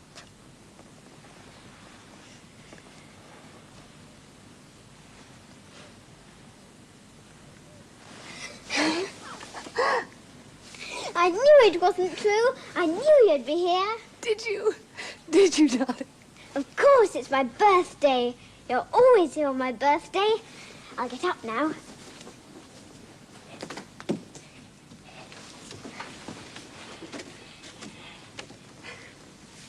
What are you crying for? I'm not. Not really. It's just that it's such a long time since I've seen you, and you've grown. Just a few short months. And I should think you might have known better. You know the situation. Everybody in the household knows the situation. Who pays your wages? Eh? Anna Arkadyevna? Or is it Alexei Alexandrovich? You should not have let her in. Like the rest of us, you know quite well the master goes into the boys' bedroom every morning at 8:30 precisely. Wouldn't surprise me to see you dismissed. So, what if I am? 10 years' service and nothing but kindness from her? You've had the same, so there's no need to put that face on. Some people know which side their bread is buttered. But as for me, if I go, I go. And if he goes, I go too. But of course, Mamma, I knew you'd be here, so I've worked it all out. When we've had coffee, we'll go for a ride together in the park. And then... No, my darling, you mustn't think of it. Why not? Because I shan't be able to stay. I only came just for a moment because I wanted to... Now you're here, you must stay. Oh, Seryoja. Entschuldigen Sie vielmals, aber it is 8:30. What of it? At this precise hour, Alexei Alexandrovich, I thought I should tell you. Sorry. I shall have to go. No, Mamma, no, don't go. He won't come just yet. Are you afraid of him? Sometimes. Well, you mustn't be. He loves you. No. Oh, yes. And you must love him. He's better than I am, and he's kinder. No. Yes, and I have been wicked to him. When you're grown up, you'll understand. No one is better than you. Oh, my darling, it's good that you should think so, but it...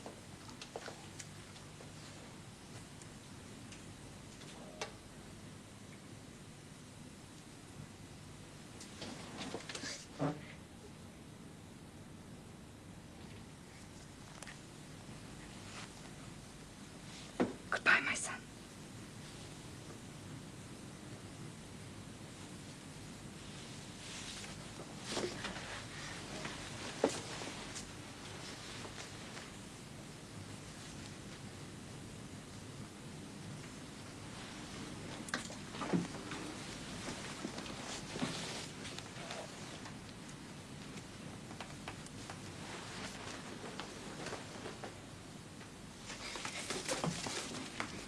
Let me go.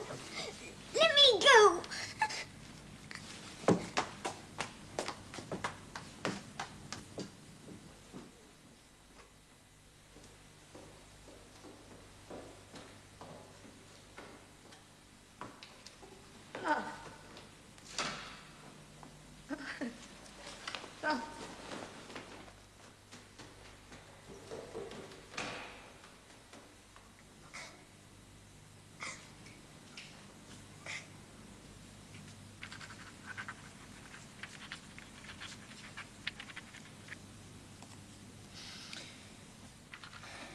Prosperity, yes, but only on the surface.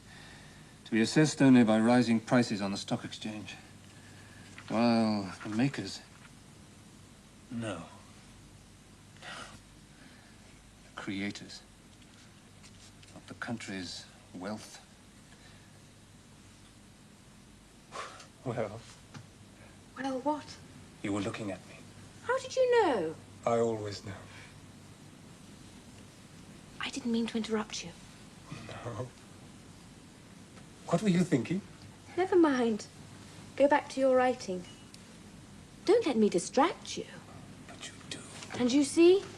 I've all these little holes to cut out. It's astonishing. Respectable people mend holes and you make them on purpose. Oh, Kostya, you know No, look. perfectly well. Look, there's just a little curl.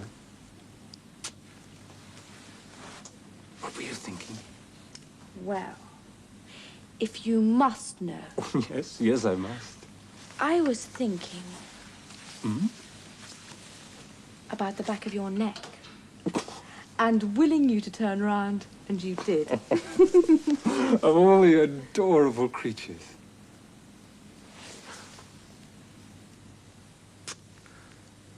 What have I done? What have I done to deserve such happiness? It's not natural. Oh, yes, it is. More tea, Alexei? Thank you, no. Well, Mama, I must leave now. If there's anything I can do, I shall be in Petersburg for a while. Thank you, no. Varia looks after me very well. That is her métier, looking after people. If it weren't for her, I shouldn't be alive today.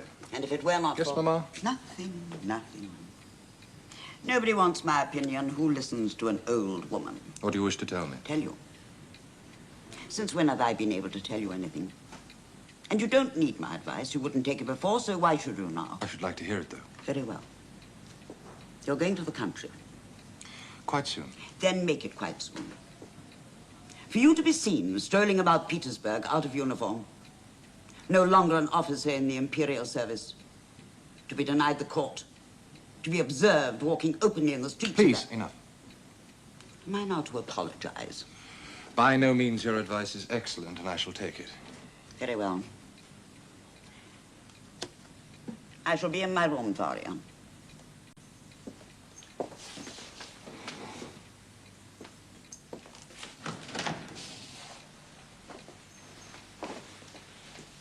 Alyosha. Au revoir.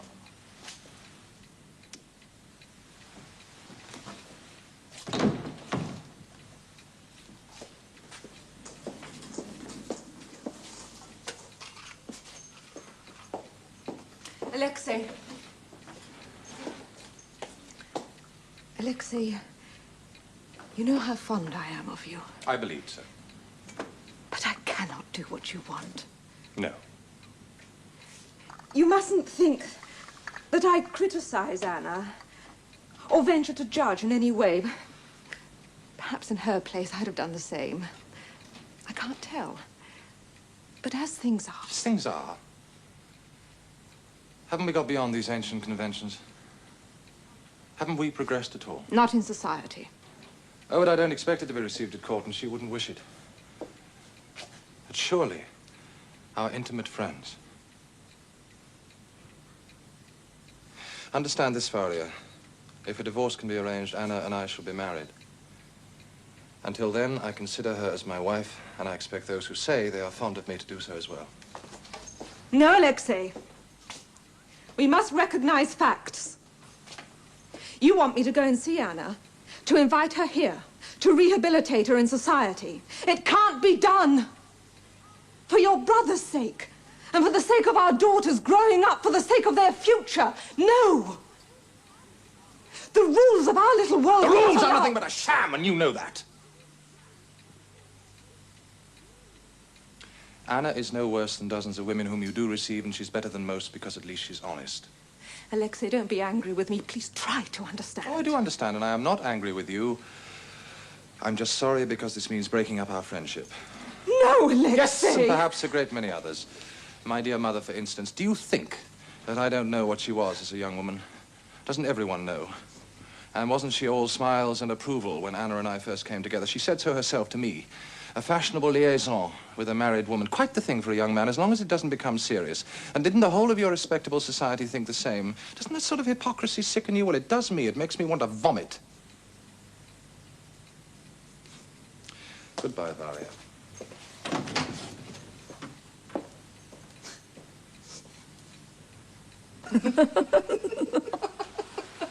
Yes, I'm sure. Oh. You're glad to be back in Petersburg, even if it does mean living in an hotel. It is a very good hotel. Oh, the best, precious, of course. But how I envy you the opportunity to visit Venice, Rome, Naples. A delightful romantic honeymoon in Naples. What could be more blissful?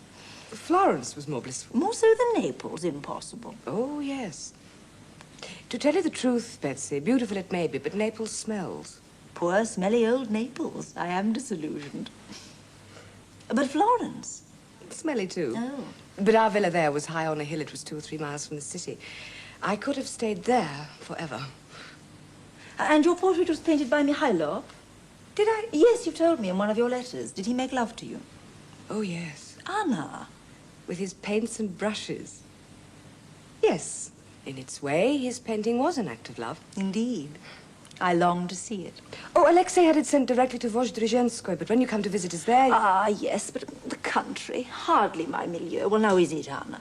You know that for me, civilization ends at the edge of Petersburg. Anything beyond is quite barbaric.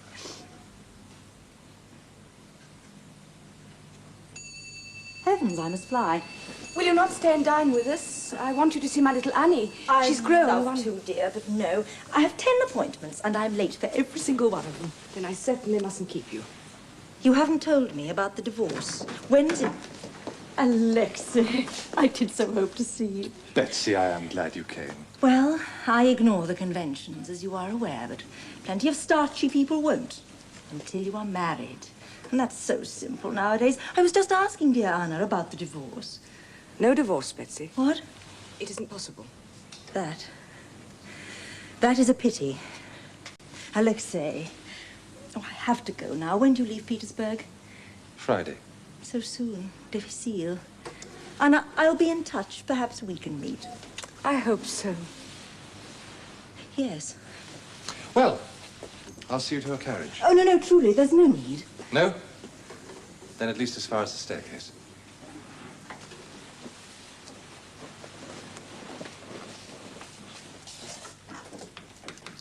Madame, your health. And yours, Prince. Although, if you were any healthier than you are now, I hate to think what might happen. Probably explode. That is something I should like to see from a safe distance. So you see, Anna, to avoid that unpleasantness, he drinks like a fish and sits up all night smoking and gambling. Yashvin, I refuse to drink to your health, but here is to good fortune. Yes, I drink to that. Baroness, your servant. Oh, not that, I hope. Servants are so expensive to keep these days. By the way, I ran into Princess Betsy today. Oh. Did she know you were coming here? I told her. And what did she say? A great deal, as usual. But chiefly, she wished me to know she admires you and loves you dearly. In short, she's your best friend. Oh, I thought everybody knew that. Then she gave me a message for you. She hopes you'll come and visit her. How very kind. Between 6:30 and 8 this evening. That's interesting. To be so precise about the time. I'm sorry, but between 6:30 and 8 is just the time I cannot go. I suppose you're going to the opera. Patty's benefit night.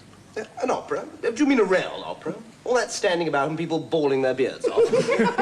I mean, a fat man and a fat woman screaming into each other's faces at a distance of 4 inches for 3 hours. Tonight, I believe it's only songs. A recital. Yes, accompanied on the piano. Ah, the piano. I can just tolerate the piano. Will you come, Anna? I should like to, very much, if I had a box. Oh, then you must come with us. Indeed, yes. And Prince Yashvin, too. Delighted. Oh, that's splendid. I should love to come. It's a long time since I've heard Patty sing. Box 4. We'll meet you there. Now, come along, you two reprobates. Anna, we must fly if we're to get changed and get there in time. Very well. I will see you later. Au revoir, madame. A great pleasure to have met you again. Au revoir, Prince. Take care of your health. Russia needs men like you. Until you get a house, this could be your little salon. À ce soir.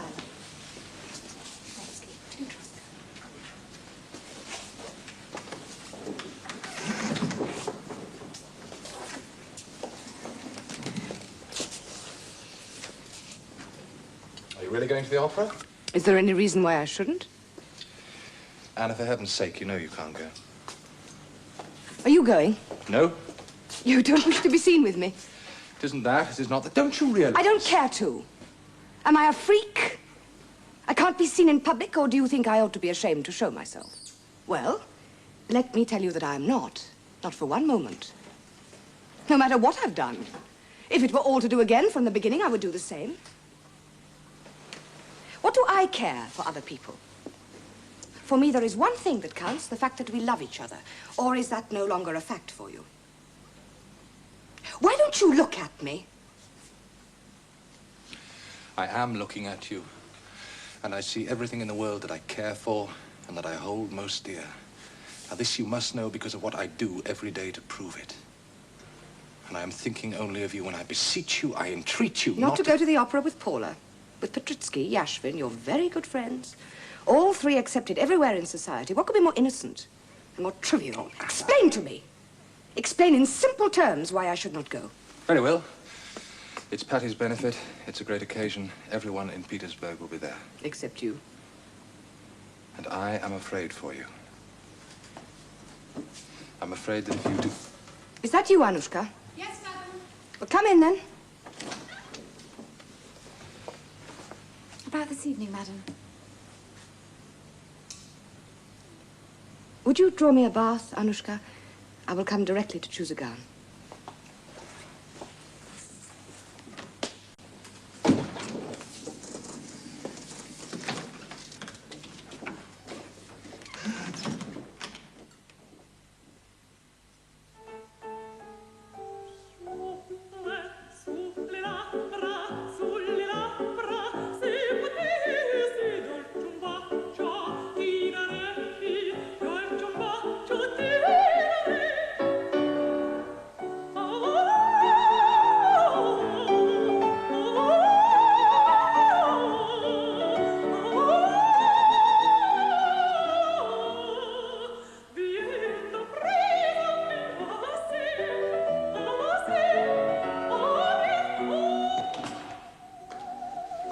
evening, Your Excellency. Evening. Let me take your things.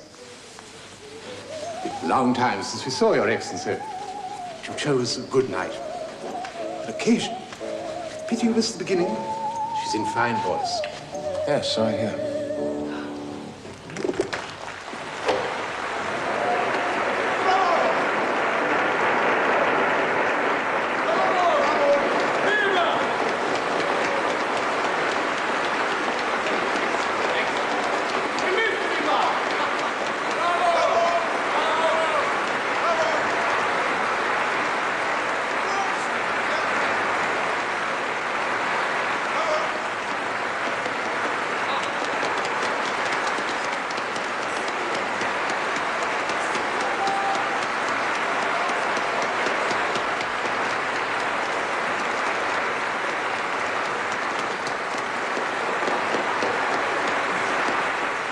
Well, Vronsky, soldier or no soldier, you're still part of the old set. Come and see us at the regiment. We can't let you off without a supper. Thank you, Colonel. I'd like that very much. You'll have to excuse me, though. My mother's here and I still haven't paid my respects.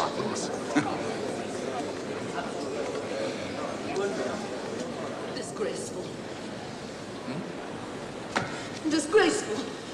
Is it not enough that we should be forced to sit next to that harlot? I wished to... You wished? Now you insult me too. Give me my cloak. We shall leave at once. At once, do you hear?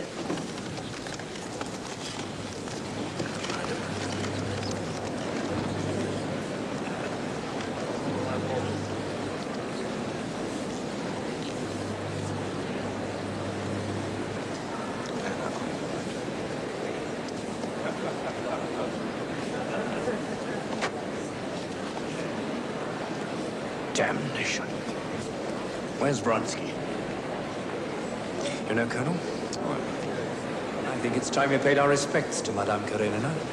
No, not I, old man. I mean, much as I'd like to, can't be done. Not in my position, you know.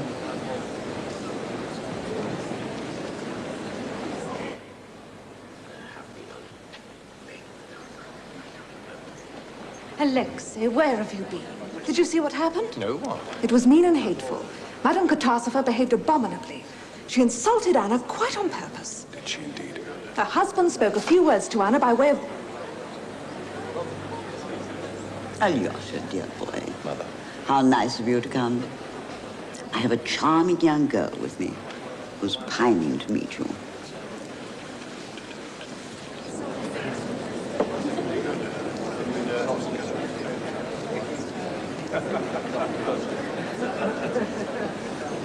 My son, Count Vronsky, the princess father.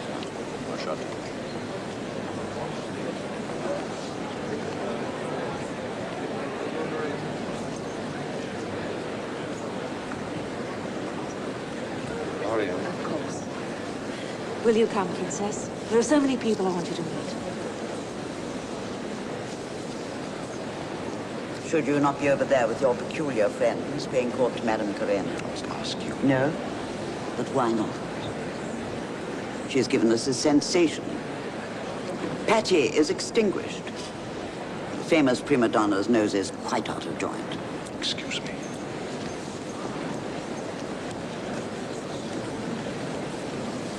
Shall we leave now? The music is tolerable. But as for the company, I find it nauseating. May I bring my wife to see you? We go to the country tomorrow. Ah, pity. I shall always remember your kindness. Anna, I think we should go.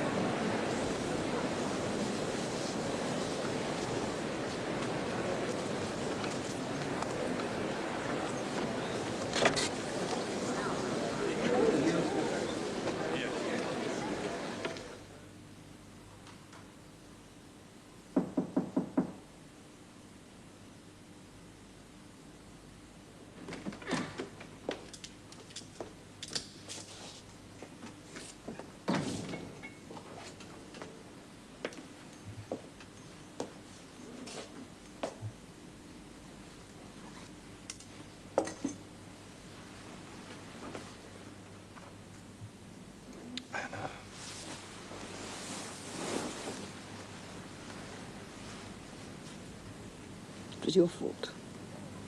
It was all your fault. Mine? And I begged and implored you not to go. I feared it would be unpleasant. Unpleasant. It was dreadful.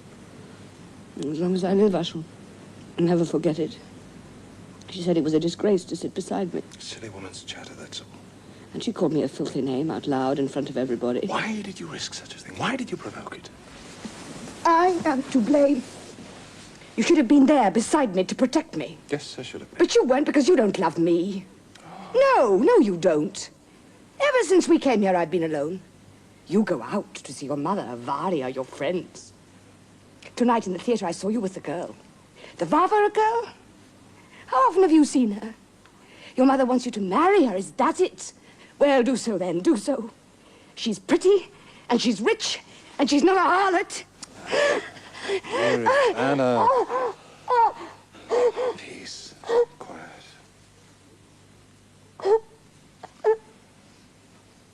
If I don't love you, why am I here? Why am I dressed like this? You see? You regret that. Oh, what a scrap.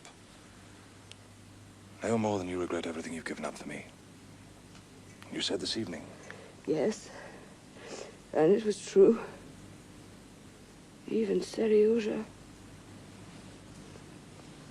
Oh, Alexei, I've been so wretched these last few days since I've seen him. You saw him? Why didn't you tell me?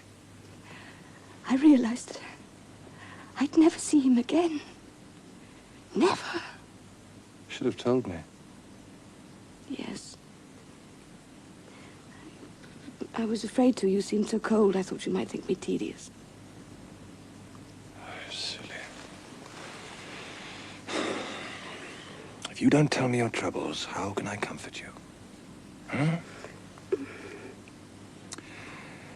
We are one person, man and wife. Now we're much more than that, because we only have each other. So, no more secrets. Huh? Love me. Love me, Alexei. That's all I ask. Love me. All would be well.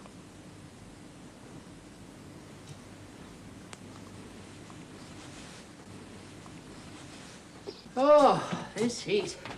Kostya's too energetic for me. We've walked all over the home farm looking at wagons. Do you good? Kitty, my love, how do you feel? Very well. Though dear Mamma insists on treating me like an invalid. By the way, I had a letter today from my sister Anna. Yes, she's at Vozdreshenskoy. Splendid estate, I hear, though I haven't been there myself. Splendid, I'm sure. It's only a matter of 20 miles from here, Levin. Do you know? No. Anna's heard that we're all staying with you. She'd appreciate a visit from any of us that care to go over. No doubt.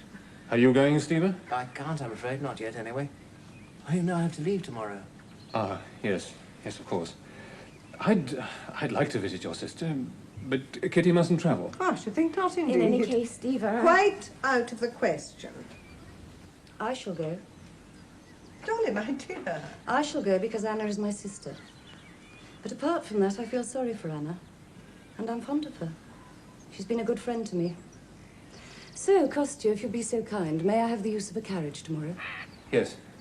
Yes, of course.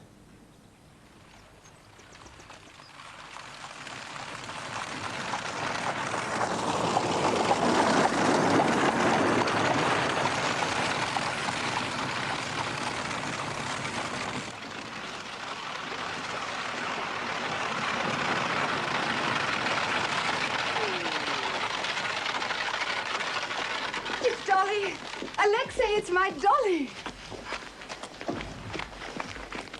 Dolly. Oh, Anna.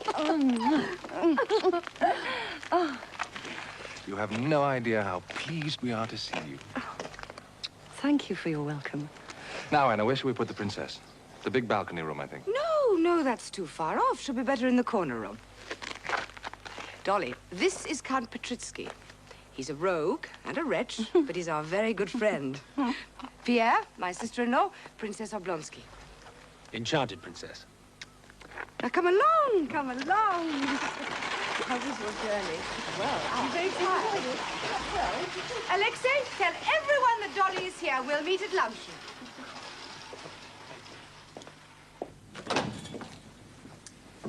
There. Will this do? Is this all right for you? it's extremely elegant. Oh, it's lovely, Anna. Everything about this house is quite beautiful. And you have a view. Isn't that charming? Oh, indeed, yes. Alexei's grandfather built the house. Afterwards, it became dreadfully neglected. But Alexei, I didn't expect it, you know, but he became enamored of it. And when he puts his mind to a thing, there's nothing he can't do. Not just the house, the whole estate. He's planned, organized, become the perfect landowner. The servants' cottages, the stud for racehorses, everything is designed economically. He reckons every penny. But surely he's a rich man. Oh, yes, yes. When it's a matter of tens of thousands, he doesn't think of money. The latest thing is a hospital for all the local people. He's building it himself, I mean, with his own money. He has an architect, of course, a clever little man. You'll meet him, but all the ideas are his own. You do love him. You're happy. Are you surprised? Do you wonder how I can be happy in my position? Well, all I can say is that I am. Especially since we came here. Something magical has happened to me. It's like waking up after a horrible dream and finding your terrors no longer exist. Do you think me wicked? No. Why haven't you written to me? Oh, I wanted to. I hadn't the courage. Hadn't the courage to write to me? Many people whom I thought of as friends have not been kind. Especially in Petersburg. Yes, I imagine so. I've always thought that people of that sort would make things hard for you. Yes, Dolly. Hard. You know the saying, as cold as charity? Well, I have suffered much coldness and I've had little charity. But you can't have imagined that I could be like that. Oh, perhaps not, but you begin to be afraid that everyone you like will turn out to be an enemy. I could never be that. No? Then tell me. Tell me honestly. What do you think of me? I don't think anything. I've always loved you. And, well, if you love someone, you love the whole person just as they are, and not as you'd like them to be. All your sins, if you had any, would be forgiven for this visit. And for what you've just said.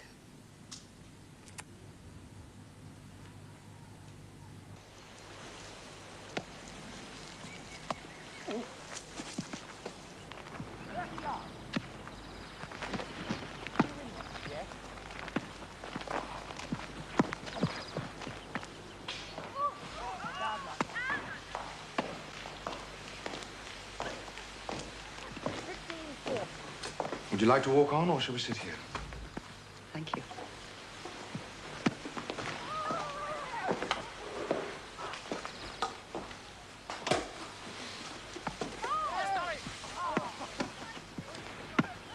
As you can see, Anna is very happy. But will she remain so?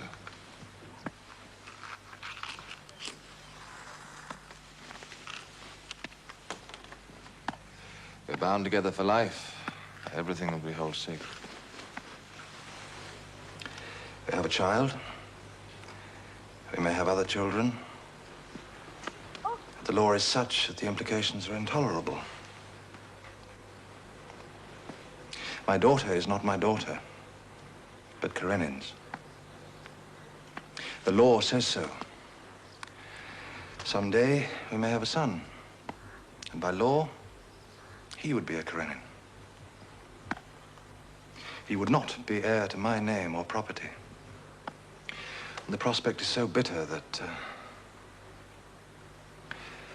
Well, I've tried to talk to Anna about it, but after everything she's been through, all she wants is to forget the past and ignore the future. She simply closes her eyes. And I mean really closes her eyes. I can see you've noticed. Well, I understand why. Besides, there's another thing that affects me. It's quite wrong for a man to idle his time away. He needs an occupation. But I hear you have so many. The hospital, district affairs, all the committees, improving the farms. Yes, it's good work, honest work, and I'm proud to be doing it. But Anna. Do you mean... Are you saying that she objects to your being so occupied? No, no, not that. It's not that at all. The point is this. I want children to inherit what I have made. I want children of my own. I conceive the feelings of a man who knows that his children will not be his. That they will legally belong to a man who must hate them. Now, can you imagine anything more terrible? No. No, I can't. Count your blessings, Princess. Indeed, I try to. Advise your good husband to do the same. How can I help you? Do you know that in order to adopt a child, you must petition the Tsar? No. And before you are allowed to petition, a divorce is essential. And that depends on Anna. On Anna? Yes. Karenin agreed to a divorce. I thought Stiva had arranged it. He had, practically, and I feel certain Karenin wouldn't refuse now. He said plainly that if she expressed the desire, he would agree. It's only a matter of writing to him. Then why... Yes, but it is Anna who must write. Anna.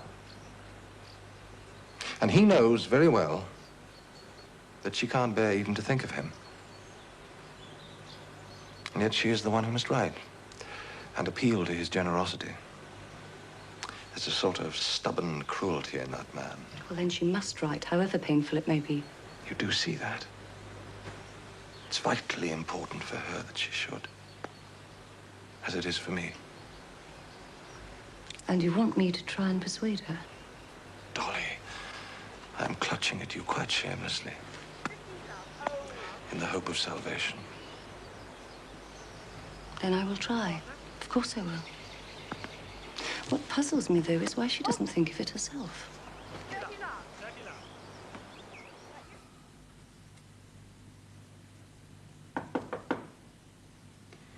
Yes? Well, Dolly, I've had a delightful day. Tomorrow, it will be even better. We will go round the hospital and the stables. And... No, I'm afraid not. I have to leave tomorrow. No, no, please. But truly, I must. It's the children, you know. Oh, yes, yes, the children. And Kitty's got enough to do. Well, there's my mother and other guests. But Steve sends his love. He hopes to be over to see you soon. I shall like that. Tell me about Kitty. Is she still angry with me? Angry?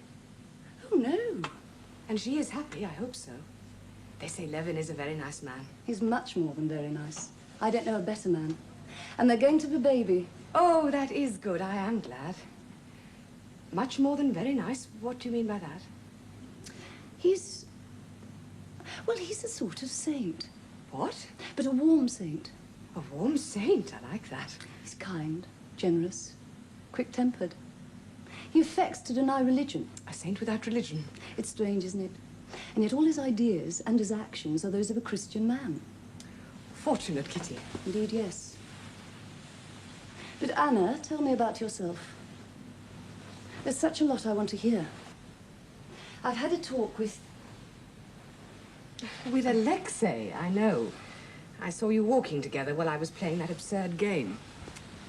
So, what did he say to you? He said that he suffers on your account. And on his own, well, egotism, if you like, but a noble egotism. He wants to make your daughter legitimate and to be your husband. He is my husband. But legally. Anna, it's so important for you and for your children. What children? Why, Annie and the others that will come. I shall have no more children. How can you know that? I shall not, because I don't intend to.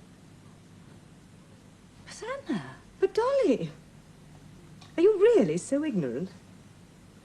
Oh, well, I was too, but after my illness I spoke to the doctor, the specialist, and he told me of certain means by which a woman can avoid conception. Impossible. Haven't you ever wondered why some women never have more than 1 or 2 children? Yes. Yes, I have. But I thought it was... Nature was kind, sometimes perhaps, but science is more reliable. Oh, you are horrified. It is quite harmless, you know. But isn't it immoral? Why? Don't forget I have a choice of two alternatives. Either to be with child, that is an invalid, or to be the friend and companion of my husband. Practically my husband. For you, there might be objections, but for me? Remember, I am not his wife. He loves me, as long as he loves me. And how am I to keep his love? Like this? Think of your life, Dolly, before you condemn me. Oh, I don't condemn you. It's just that Why should I wish for children? Think what they would suffer. By the very fact of their birth, they're forced to be ashamed of their mother, their father, their very existence. But isn't that exactly why was I given intelligence, reason, if I must not use them? To avoid bringing unwanted children into the world. I was going to say, isn't that why you should get a divorce if it's possible? Yes, if it's possible. But surely your husband consented. Stiva told me that I don't want to talk about it. Why not, Anna? Why not? I'm sure you look too much on the dark side. I try not to look at all. But you ought to do everything possible so that you can marry Count Vronsky. Then if you have children, the children he so desperately wants... What can I do? Nothing. You tell me to marry Alexei. Do you imagine that I don't think about that? Not one day, not 1 hour passes without my thinking about it. I try not to because it may drive me mad. Drive me mad, so... I can't sleep for thinking. So I take morphine. Because, you know, we must sleep. But the trouble with morphine, laudanum, whatever you take, it... Oh, never mind about that. Let us talk calmly about divorce. In the first place, my husband would not agree. He did, though. Oh, not now. He's completely under the influence of a religious fanatic. A woman called Lydia Ivanovna. He won't consent. You can but try. Suppose I do. What would it mean? I hate him, yes. But I accept the fact that I've wronged him. So I depend upon his generosity, and I humiliate myself by writing him a begging letter. Then what happens? I receive either an insulting refusal, or I get his consent. Good. I get his consent, but my son... They will never let me have Seryozha. And he will grow up despising me in the house of his father. He will know, finally, that I have abandoned him. Oh, Anna, surely this is happening in any case. No, it's not final. As long as... Dolly, please understand this. I love two people. Equally, I think, but both more than myself. Two people. Alexei, Seryozha. I love only these two. And the one excludes the other. I can't have both, but I need both. So nothing matters. Nothing. It will all end one way or another. I don't know how. Although sometimes I think I do. But that's why I don't like to talk about it. So don't reproach me. Don't judge me. And above all, don't advise me, because there is nothing you or anyone else can do. Good night. Good night, Dolly.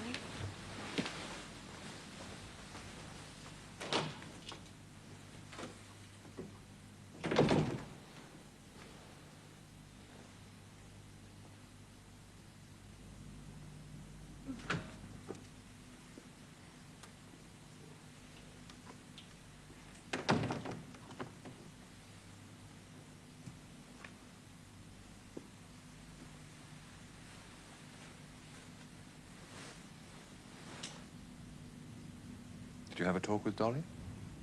At great length. You do like her, don't you? Yes, I do. She's a kind-hearted woman with a great deal of common sense. Well?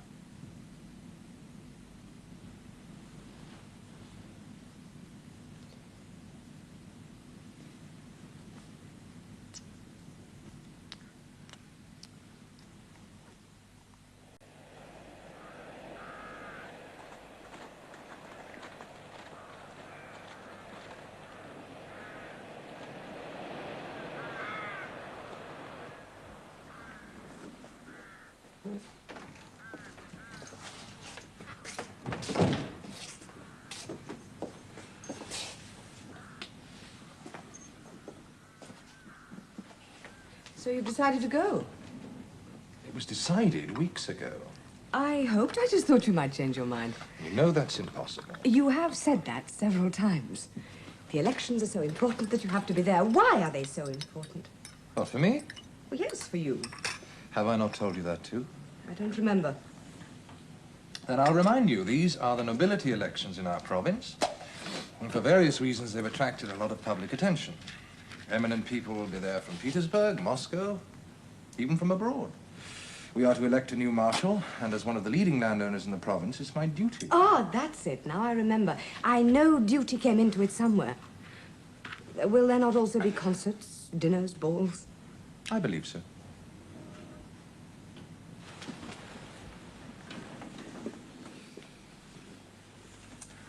What a miserable day. How long will you be gone? 4 or 5 days. And 4 or 5 nights. Naturally. And then? I beg your pardon? How soon before you go away and leave me again? Well, I shall have to go to Moscow quite soon to see about the house. Oh, yes, yes, the house. That is, if you still want to spend the winter there. If you go to Moscow, I shall come too. I will not stay here alone. There is no question of that. Isn't there? Won't there be other duties? Yes, you'll come home for a day, but then you'll go again, the way all men do. Tell me about the elections. Do the other men take their wives? Some of them, I suppose, yes. So they can go to the concerts and the dinners and the balls. Alexei, I have to tell you something. We must either separate or we live together all the time. I agree, Anna, and you know that is all I desire, but to make it possible... I must get a divorce. Very well, very well. I will write to him. I will write. But when you go to Moscow, I will come too.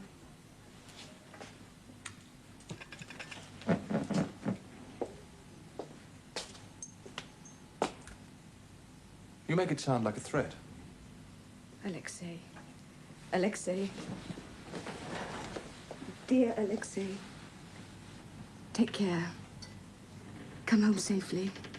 Oh, my dear love, I'm sorry. I'm sorry. Why do you hurt yourself so much?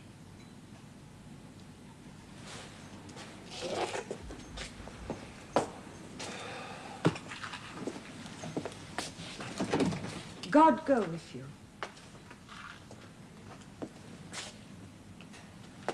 And with you, Anna.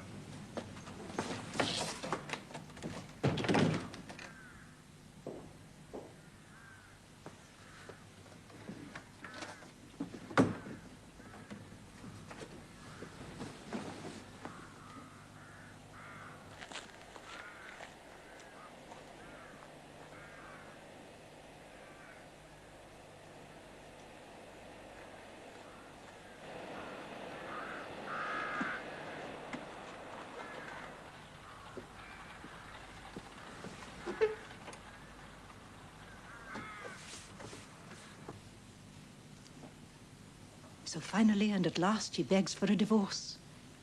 Have you made up your mind? Not yet. I have to take into consideration the implications, all the implications. The circumstances are considerably changed. Indeed they are, my dear friend. Moreover, if I may presume, you will wish to seek guidance. Guidance? From the being who never fails us when we seek his counsel and blessing. Ah.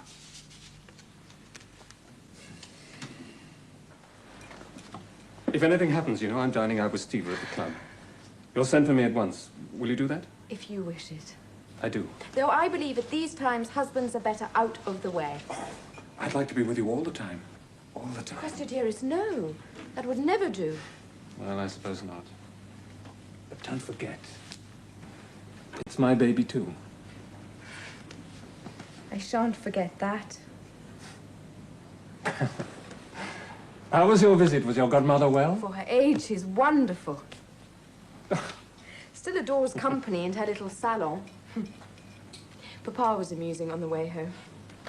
He said godmother will insist on sending out her own funeral invitations. You know, the Princess Maria Borisovna, at home, 2:30 till the resurrection.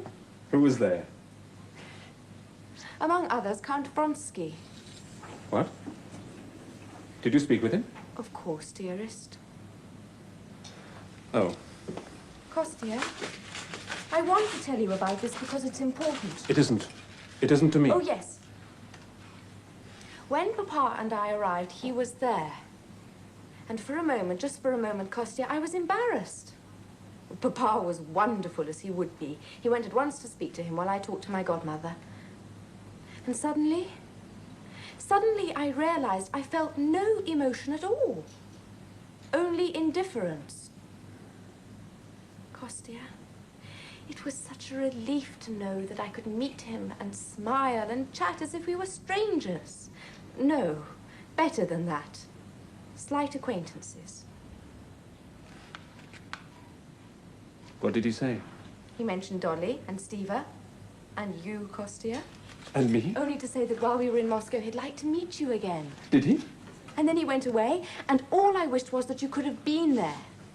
Not in the same room, but watching through a crack in the door. No, she finds plenty of things to do. She's developing new interests, new resources in herself. Yes, I know she told me about them, but you feel underneath all that she feels depressed. Well, it's not that she's depressed exactly, but sometimes she is. But it's this damn bloody certainty. No, don't go, Levin. Now, this is one of my old and true friends. I know you're both acquainted with each other, but you must know each other better. You're both such splendid fellows. I insist upon your friendship for each other. Well, I think that settles the matter, don't you? Yes, there's no doubt about it. I'm delighted. Well, come on. Off to you. Steph, another bottle of champagne. Sir. The white seal. Very good. I hear your horses did well this year. 2 imperial prizes, no less. Well, I've been very lucky. Nonsense. He trains them himself, that's why. I heard you had an English trainer. Yes, an excellent man by the name of Cord.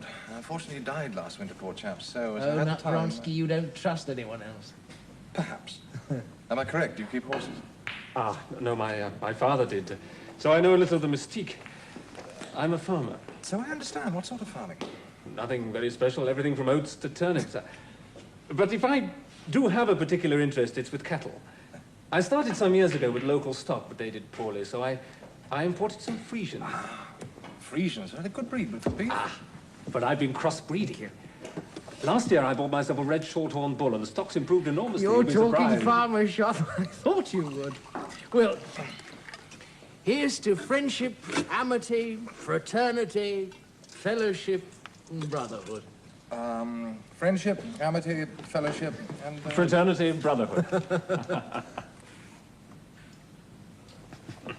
Sounds like a pack of foxhounds. Have you all been to England? Once. He's been to England, France, Germany, the Netherlands, but he's never met my sister Anna. I'd like you to, Levin. Shall we go and see her? By all means. Oh, she'd be delighted. Look, I'd come with you, but I'm very worried about Yashvin. Huh? He gambles. Now, that's understating the case. He's in there now throwing his money about like a drunken sailor. Oh, he's losing then. Well, he was when I last saw him, and I'm the only one who can keep him in check. Well, let's finish the bottle first. There may be another one. What do you say?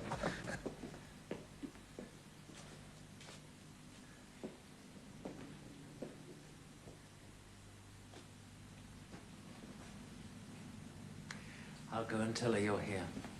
Yes, yes. I brought my old friend Levin to meet you. It's beautiful. Beautiful. You think so? How good of you to come. I can't say how pleased I am to meet you at last. I feel most honored. It seems as though I've known and liked you for a long time. Oh, because of your friendship with Stiva, and of course for your wife's sake. Is everything well with her? Oh, so far, all is well, thank you. I'm so glad. Shall we go in here?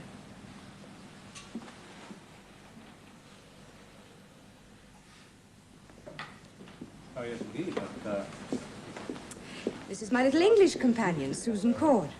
how do you do? How do you do, sir? Would you go into the drawing room and order tea for us, say in 10 minutes? For real, ma'am.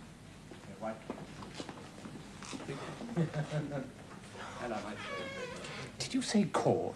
Yes, yes, the daughter of Alexei's trainer. It was very sad. The family was quite destitute when he died. There were 2 older brothers and the child, so I took them under my wing. The older boys are at school now, and they're doing well. Please sit down. Levin, you know Vorkoyev, don't you? Yes, yes, indeed. You published my brother's books. I have that privilege. Tell me, it's 10 o'clock. I know. Papa came home from the club an hour ago. Did you see Kostya? Well, of course, he was with Stiva. Really, I think it's rather shameful to leave his wife alone for so long with anything like... I'm not alone. What? The house is full of people. Anyway, I'm going to bed now. Good night, Mama. Good night, my darling child. All the same, I don't think at this hour of night, really. Tony, when does Sergei's book come out? I asked him, but he said only you could say. Early spring, we hope. And speaking of books, I was about to tell Levin why I'm here this evening. No, you mustn't. I forbade you to mention it. Nonsense, Anna. It's very creditable. Anna is writing a book. It's a story for children, and Vorkoyev is interested in publishing it. That's wonderful. Surely you're not going to object? I intend to persuade her. I assure you. Tea's ready, ma'am. Shall we go into the drawing room?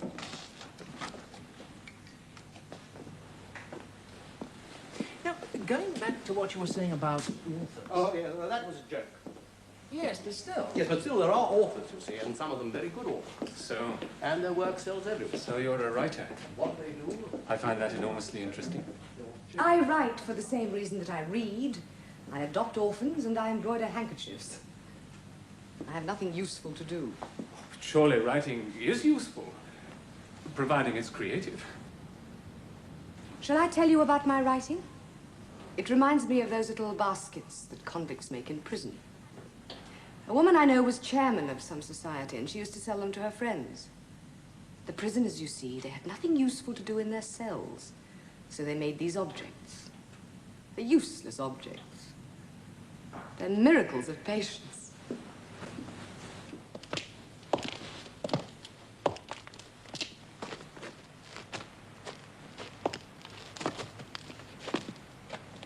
Well, old fellow, what did I tell you? Now, honestly, wasn't I right? She's a remarkable woman. Clever, intelligent, warm-hearted. I feel dreadfully sorry for her. So do I. Please God, it'll soon be settled. Come on. I'll drop you off on my way home.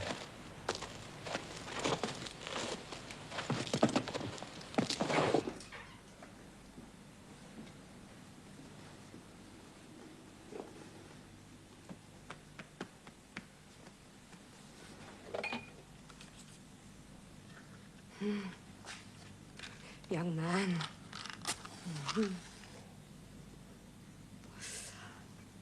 Levin, a good young man. Loves his wife. Look in his eye. So why, Alexei, why?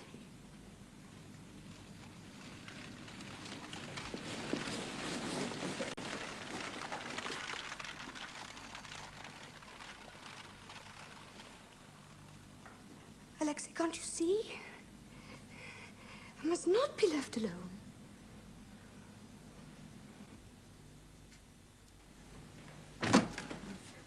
Kitty? Did you have a pleasant evening? Not bad. Not bad at all. What about you? Oh, delightful. Dolly came to dinner. Oh, good. She and Mama talked of nothing but babies for 2 hours. Oh. What about you? Oh, you know, I dined out with Stiva at the club. Your papa was there in great form. He really is absolutely... Yes, I know. I met Vronsky. Oh? We got on very well. Oh, I'm glad. Of course, I'll avoid him as much as I can. But there won't be the constraint. Good. Good. I suppose we drank a good deal. They do drink there, you know. They talk about the peasants drinking, but really, I don't know who drinks more, the common people or our own class. Presidents drink more at holiday Where times. did you go after the club? Stiva had a plan. He insisted that we went to see his sister, Anna Arkadyevna. Oh! Now, you won't be angry, I know. Stiva implored me to, and Dolly, as you know, had always You hoped... like her? She's charming. Very charming. And very much to be pitied. She sent you her good wishes. Did she? Did she indeed? What's the matter? You've fallen in love with that hateful woman. Yes, you have. I can see it in your face. She's bewitched you. She bewitches everyone. Where will it end? You go drinking and drinking at the club and gambling. No, no. Yes. And then you went to her. To Anna, of all people. I thought you knew about her. She's fatal. Oh. Kitty, what is it? What is it? Are you... Oh, Kostya, if you love me, you do love me, don't you? No, I do. Of course I do. Then I think you'd better send for Lizaveta Petrovna. Lisa who? The midwife, stupid. And perhaps the doctor. Don't be frightened. Please.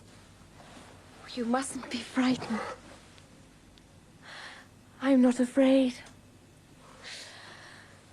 I'm not a bit afraid. What about your mother? No, don't disturb her. Fetch my maid and send for Lizaveta. Oh, God have mercy on us. Pardon us and help us. Pardon us and help us.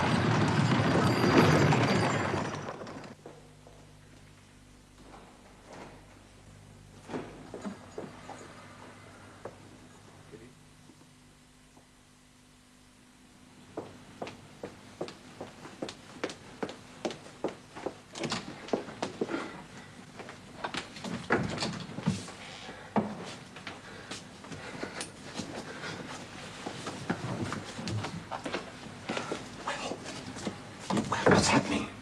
Still knitting. I think you should persuade her to lie down. It will be easier. Yes, all right. Laudanum. Is it enough? Plenty.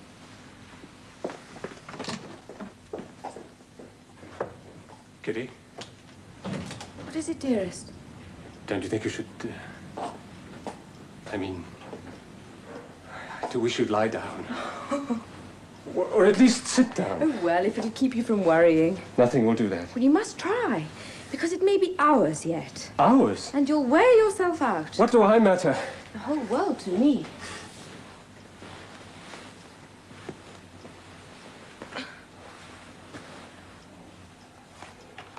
Kostya, I want to tell you something.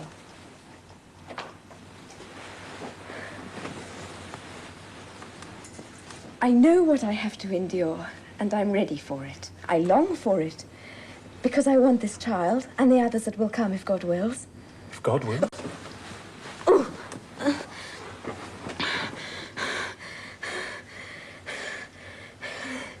Yes, I heard you praying. God have mercy upon us and help us, you said. You've said it 50 times, whatever it means. I think it means that when you get to the end of your rope, you stretch out a hand because you know there's another, a stronger hand, waiting for you to grasp it. I don't know. Who does? Knowledge has nothing to do with it. Anyway, what I was going to say is this. I'm completely confident and happy. But if anything should go wrong... Kitty. No, it won't. But if it should, I want you to know that for me, this year, this marvelous, wonderful year we've had together, it's been worth a whole lifetime.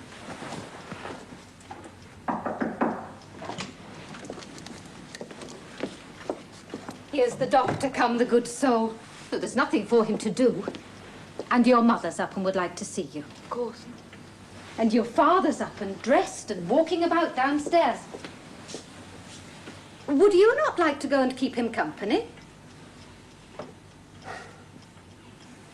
Bless you, my darling.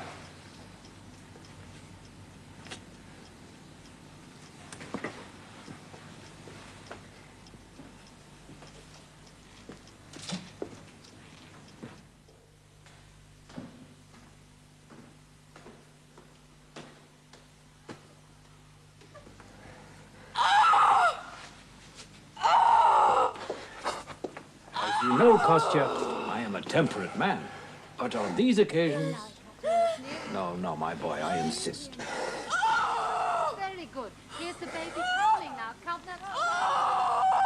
Very good. And one... Kostya, look!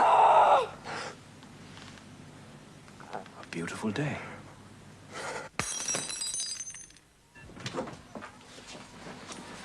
Alive!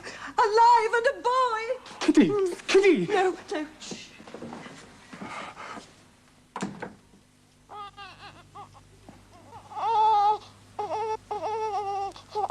Fine son, Konstantin Dmitrievich. Just hark at that for a voice. What did I tell you? Everything normal? Congratulations. Thank you. That went very well. Most satisfactory. Well? How, Kostya? Don't you think I'm a clever girl?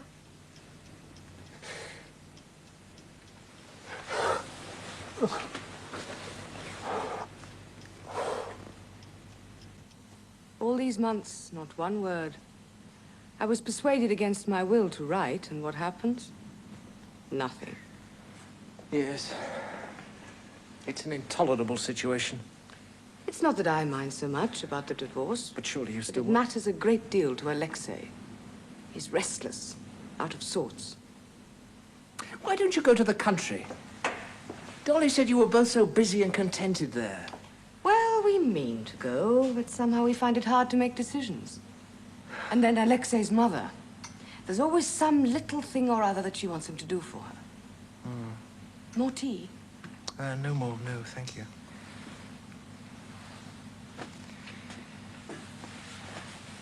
The Countess lives out of Moscow, doesn't she? Yes, at Oberalovka. Do you see her? Oh, you know better than that. So nothing changes. Sometimes I think it never will. But it occurred to me that as you're going to Petersburg anyway... You want me to see your husband? Would you? Yes. Yes, of course. Tell him he must make up his mind. Tell him I don't care what he decides, but we must have a definite answer. Oh, I hope I'll do better than that. Now, I must go. Is there anyone else you'd like me to see in Petersburg? Princess Betsy. Oh, if you see her. Oh, but I forgot. She finds you attractive. Yes, I know. And I can't help flirting with her and making improper suggestions. Which she adores. Indeed she does. It's always rather embarrassing, because in fact I can't stand the woman.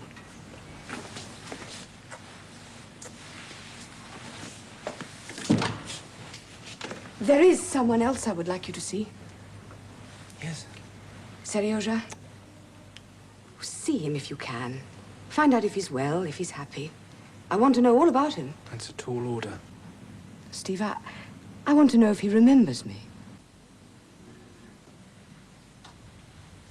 Well, I want to talk about Anna.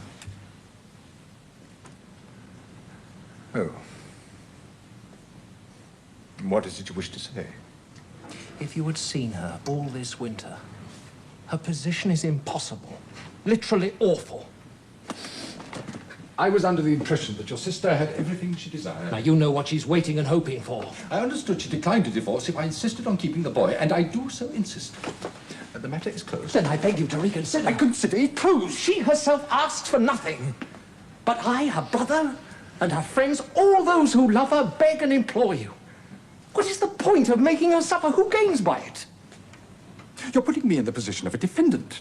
No, not in the least. All I am saying is that her position is unbearable, and only you can alleviate it. And what can you lose by doing so? I shall arrange everything so you won't even notice. Now remember, you did promise. Yes, I promised. Well then, But perhaps I did not have the right to give that promise. But you can't refuse. That would be inhuman. Well, as to that, You profess yourself a free thinker. I, as a believer, cannot go against the teachings of Christianity. But in Christian societies, divorce is allowed. In Russia, it's sanctioned even by the church. Maybe. Not in a case like this. Alexei, I can't help remembering how you forgave everything. You forgave Anna, forgave even Vronsky. Surely this was the true Christian spirit guiding you. You said yourself, there. You said, if a man will take thy coat, let him have thy cloak also. No more. Well, You say know that. I think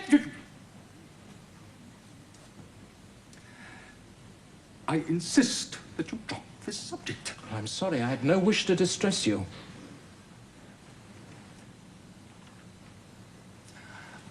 I must think it over. I must seek guidance. The day after tomorrow, I shall give you my final answer. Well, that's all I wanted to hear, but I hope it'll be good news.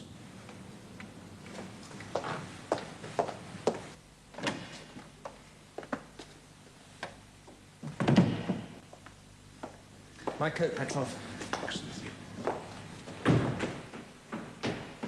Seriosha! Hello there!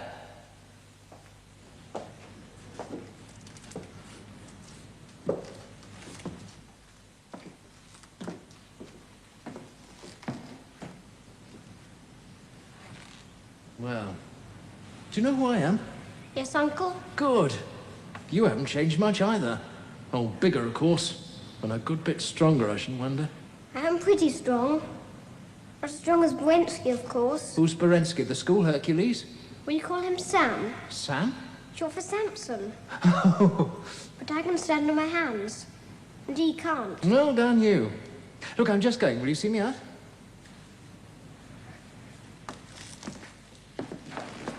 What else do you do at school? Work. Oh, work, of course. Any games? We have a new one now for when it rains and we can't go out. It's called Railways. How does that go? Well, two boys sit on a bench, they're passengers. And another one stands up on the bench. And all the others lift it up. We go tearing through the rooms. We open the doors first, you see. I should hope so. Good sport. Yes. You have to watch out when the train stops all of a sudden or when someone falls down. Bet that's no joke. I've been the guard 3 times. Ah, you're a warrior. Thank you, I'll carry them. Yes, you're a warrior. Oh, I wish your mother could... Do you remember your mother? No. No, I don't. Well, all I Why want... should I? Leave me alone.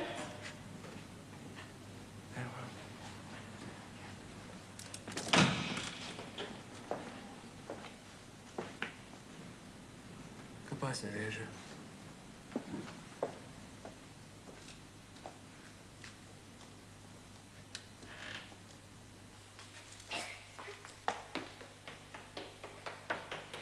And then I thought, why go on waiting here for a decision?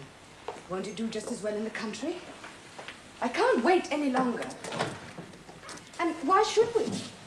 Don't you agree? I do, indeed. What did you do at your dinner party? Who was there? Oh, usual crowd. Yashvin, Gagin, Minovsky. A few men I didn't know, provincials, I think. No women? Yes, there was one. One? A dancer? No, not quite. Nowadays in Moscow, not content with an excellent dinner and good company, they always have to introduce something ridiculous. Well? The Queen of Sweden's pet gymnast. Well, a lady gymnast? Yes, of a sort. Hideous, tough old bird she was, too.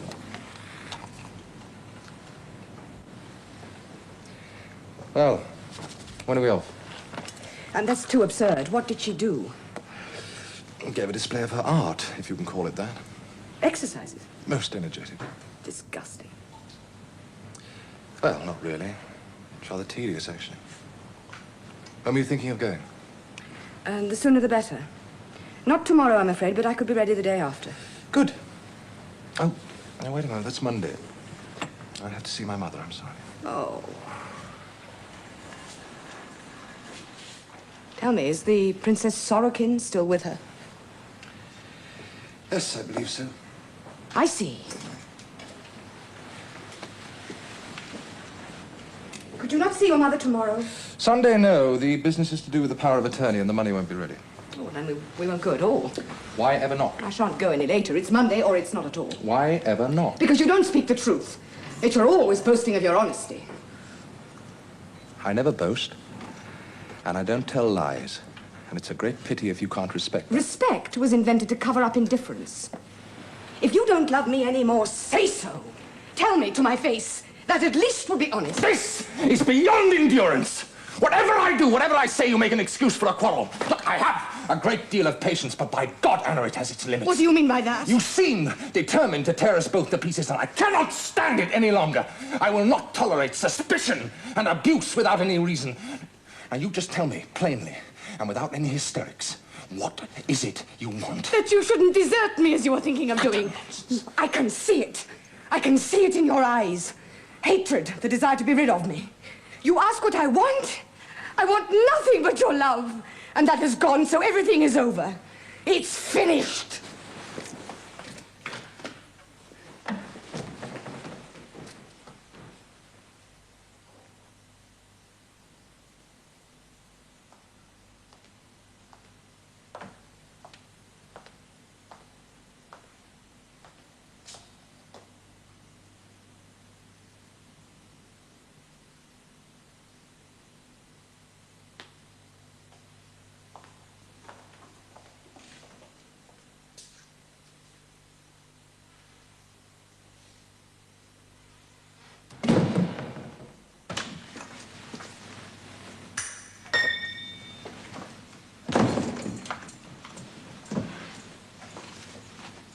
Look, madam, you've thrown this out, but I think it should be kept. Do whatever you like.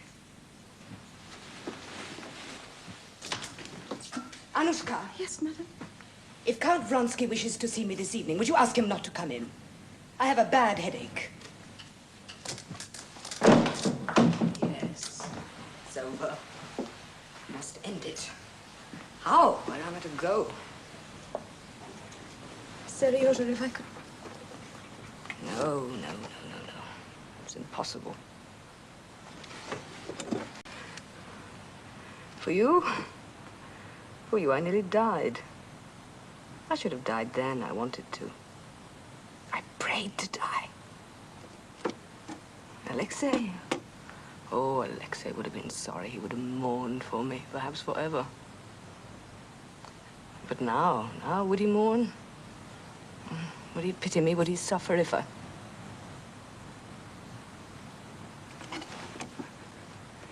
Is that the solution? What news of your poor sister? Come, Stiva. Tell me about her. Well, her position's very difficult. She did what everyone else does. Except me. Only they hide it. When they can. She did even better by throwing over that half-witted Karenin. Well, I saw him yesterday, and he seemed to me to be greatly changed. For the worse, if that's possible. It's religion, you see, and Lydia Ivanovna. Yes, I'm a little puzzled. I saw him to get a definite decision about the divorce. He said he'd think it over, but now, instead of an answer, I receive an invitation for this evening from Countess Lydia. Exactly what you would expect. They're going to consult Landau. Landau? Who's Landau? A healer. Well, a mystic, if that's the word. Landau, let me tell you, used to be a shop assistant in Paris. One day he went to see his doctor And fell asleep in the waiting room. In his sleep, he began giving advice to the other patients. And they took it, the fools. They took him for a saint. A what? A saint. Countess Beelzebub was one of them. She took him up, brought him to Russia. Now he's making his fortune, treating them one and all. He's a religious mystical healer, you see. And now neither she nor Karenin can take any decisions without consulting him. Good God. So, your poor sister's fate is now in the hands of a French shop assistant. Alexei. Alexei.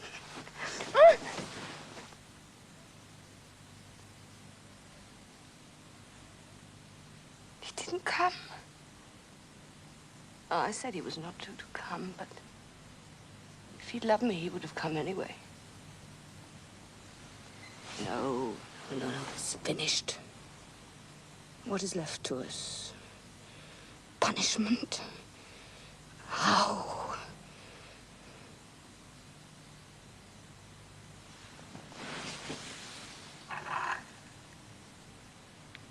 It would be easy. So easy. No, no. At least, not yet. No! No!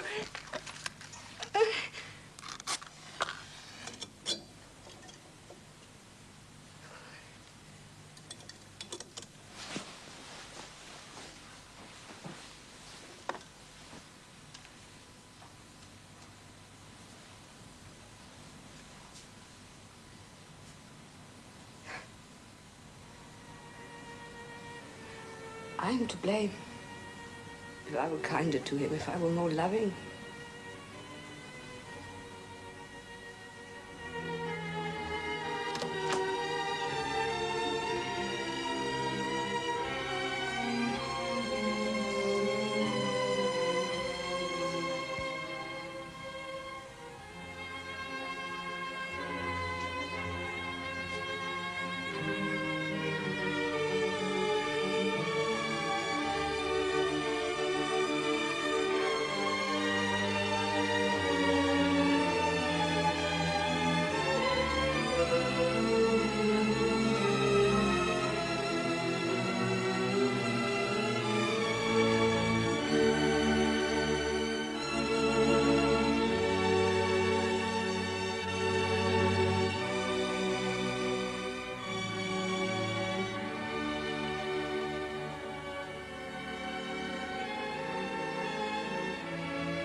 The post has arrived, sir.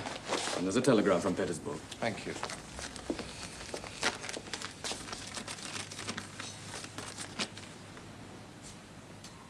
Any answer, sir? No, not yet. Good morning. Morning. Some coffee here, for Madame. Thank you, no.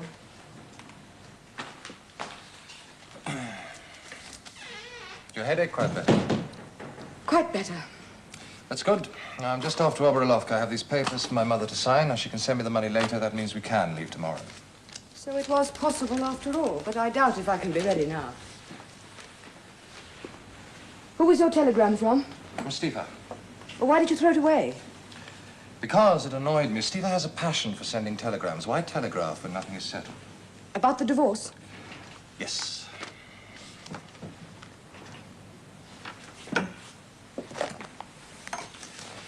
She says, could get nothing definite out of him, promises definite answer tomorrow. I really feel sad. Definite answer tomorrow. Very little hope, but we'll do everything possible and impossible. Well, I would say that that's as nearly settled as anything can be. If so, you can understand why I was vexed. Not, I imagine, on my account. For us both. As I said yesterday, I don't care when I get the divorce or whether I ever get it. So why are you so concerned? For your sake. Whether you wish it or not. And that of the children we may have. Oh, well, if it's only that you want sons to carry on your name... I said for your sake. Most of all for your sake. Do you think I can't see why you get depressed and miserable? Why you're so irritable and ready to quarrel for the slightest thing? It is all due to the uncertainty of your position. If I am irritable, that can't be the reason. I am entirely in your power. What is uncertain about that? When you say such things, Anna, I begin to despair. As far as we are concerned, you and I, there is no uncertainty. But in your imagination, there is. You imagine that I consider myself free. As far as that goes, you can set your mind at rest. It's a matter of complete indifference to me what your mother thinks, or what girl she wants you to marry. Ah, so it's that again. Precisely that. I've told you at least 50 Let me times. tell you, a heartless woman, mother or no mother, is despicable. I want nothing to do with her. Not speak like that of my mother. If a woman tries to undermine her son's happiness, honor, I say it again, she has no heart. It's enough, Anna, enough. Your mother... Be quiet! You dare to order me! I forbid you to insult my mother, whom I love and respect. You do neither. This is all talk, talk, talk. Very well, it's quite clear that We have to make up our minds. Mine is already made up. How can we live together if we do nothing but quarrel? Who would wish to?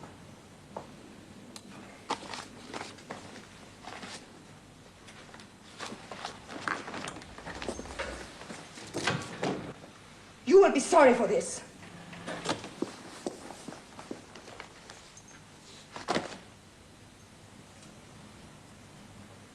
Damnation. I will not be threatened.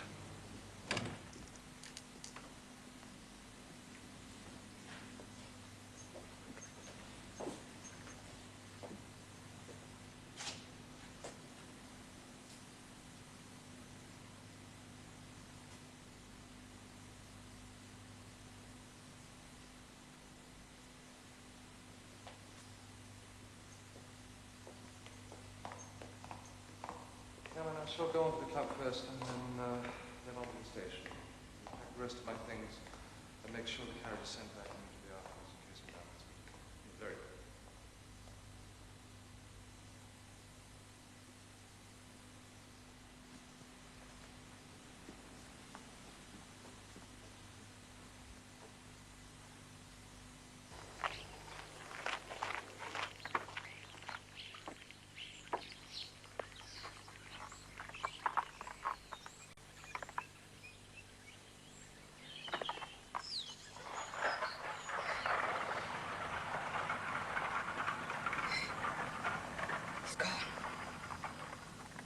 No. No, he wouldn't go without saying goodbye. He has gone. Alone. He knows I mustn't be alone. Can't be alone.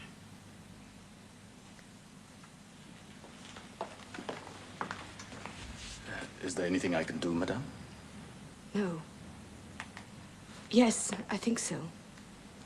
Do you know where the Count has gone? First to the club, he said.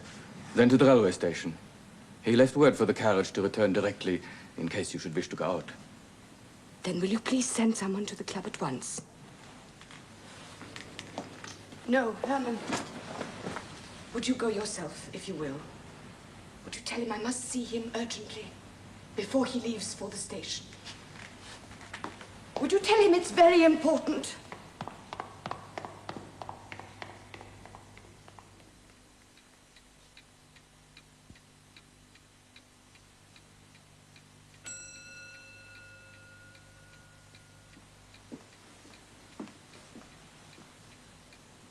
No, can't be right. It's nearly an hour. It's an hour. A whole hour.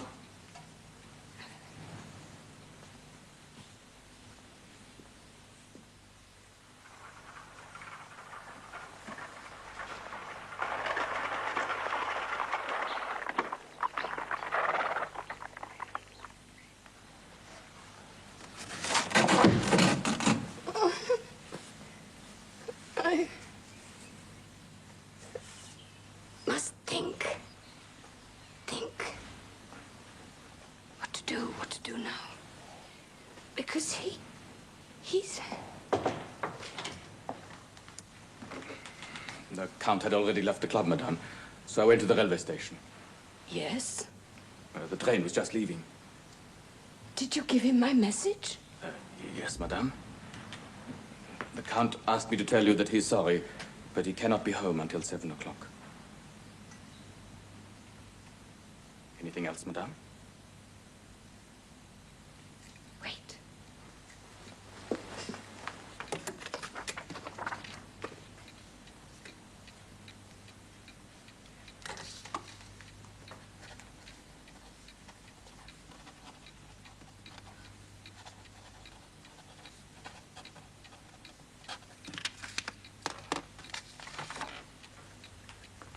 Would you see that this telegram is sent immediately?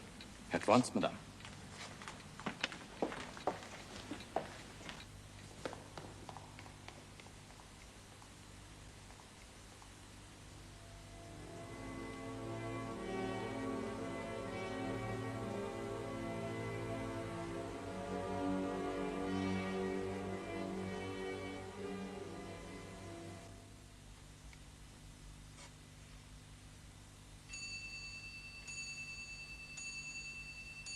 Anushka? Anushka!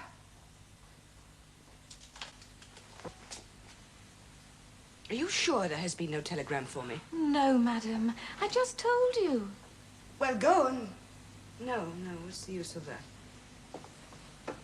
When is the next train? Where to, madam? Where? To Obiralovka, of course.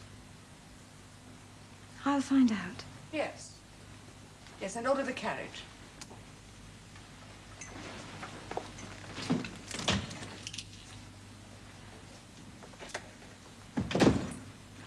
Oh, he's there. He's calm. He's happy. He's with the old woman. And the girl. He's making love to the girl. I saw them settling it between them this morning. Doesn't care. Doesn't care how I suffer. But be laughing together the way they did this morning. So I shall go. I see him once more. To tell him how I hate him for what he's done to me. Oh, yes. Yes, that must be said.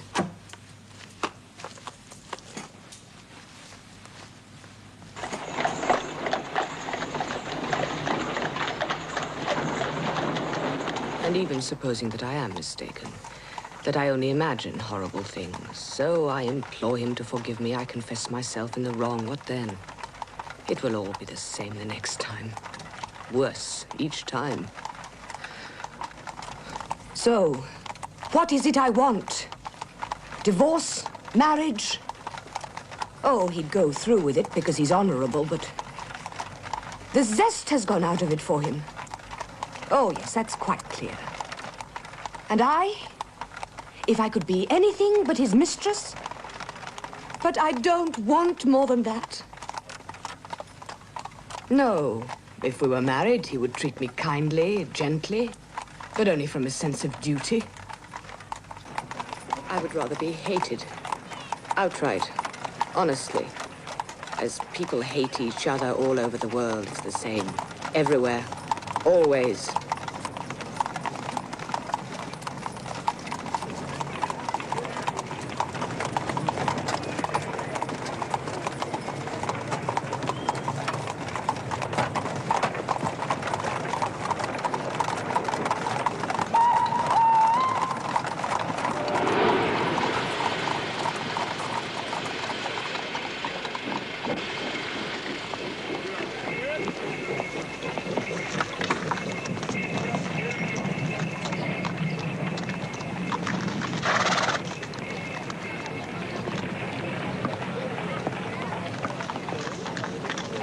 Shall I take a ticket to Obiralovka?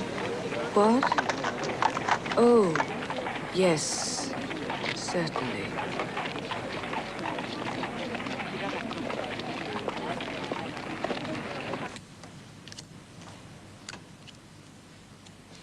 I was thinking, if it's not quite essential for you to go to the country tomorrow. Now, Mama, these appear to be in order, but you can't sign them. Where do I sign, dear?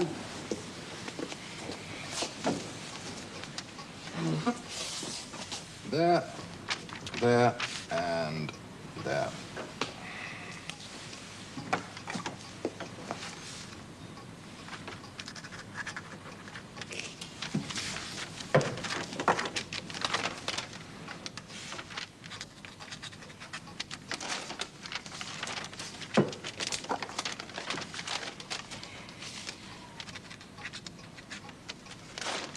I was going to say, Alexei, that on Wednesday evening I'm giving a little dinner party, just the Count and Countess Marknoff.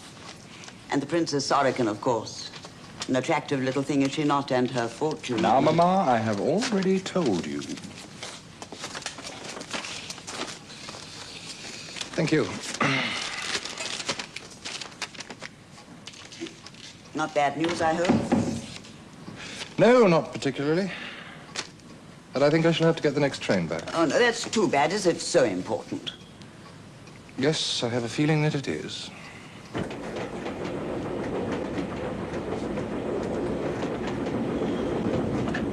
Ugly. Ugly.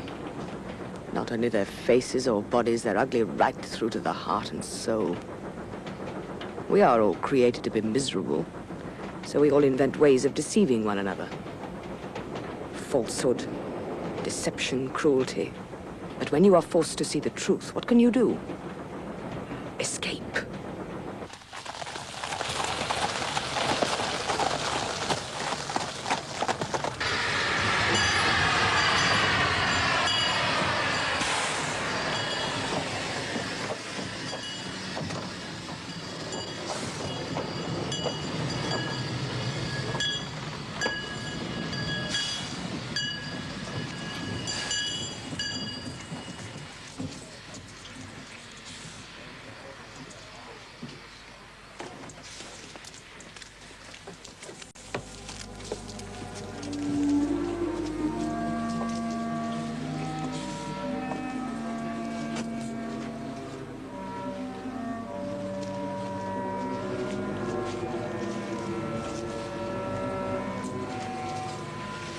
Odious, vile.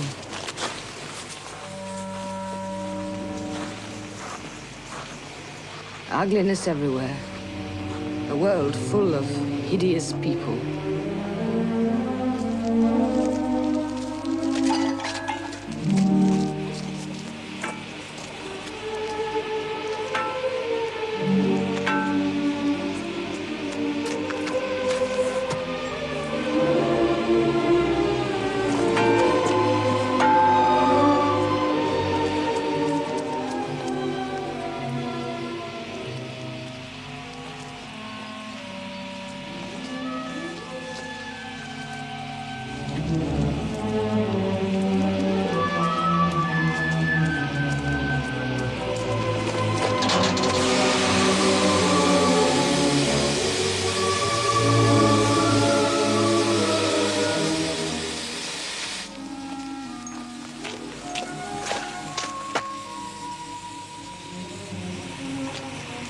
Oh, God. Where am I to go?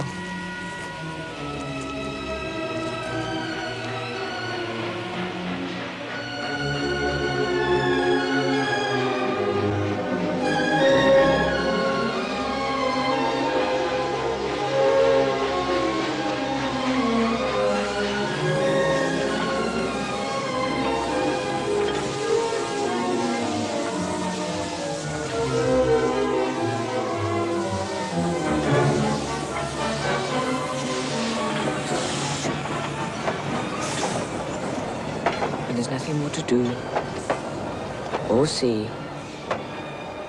Why not put out the candle?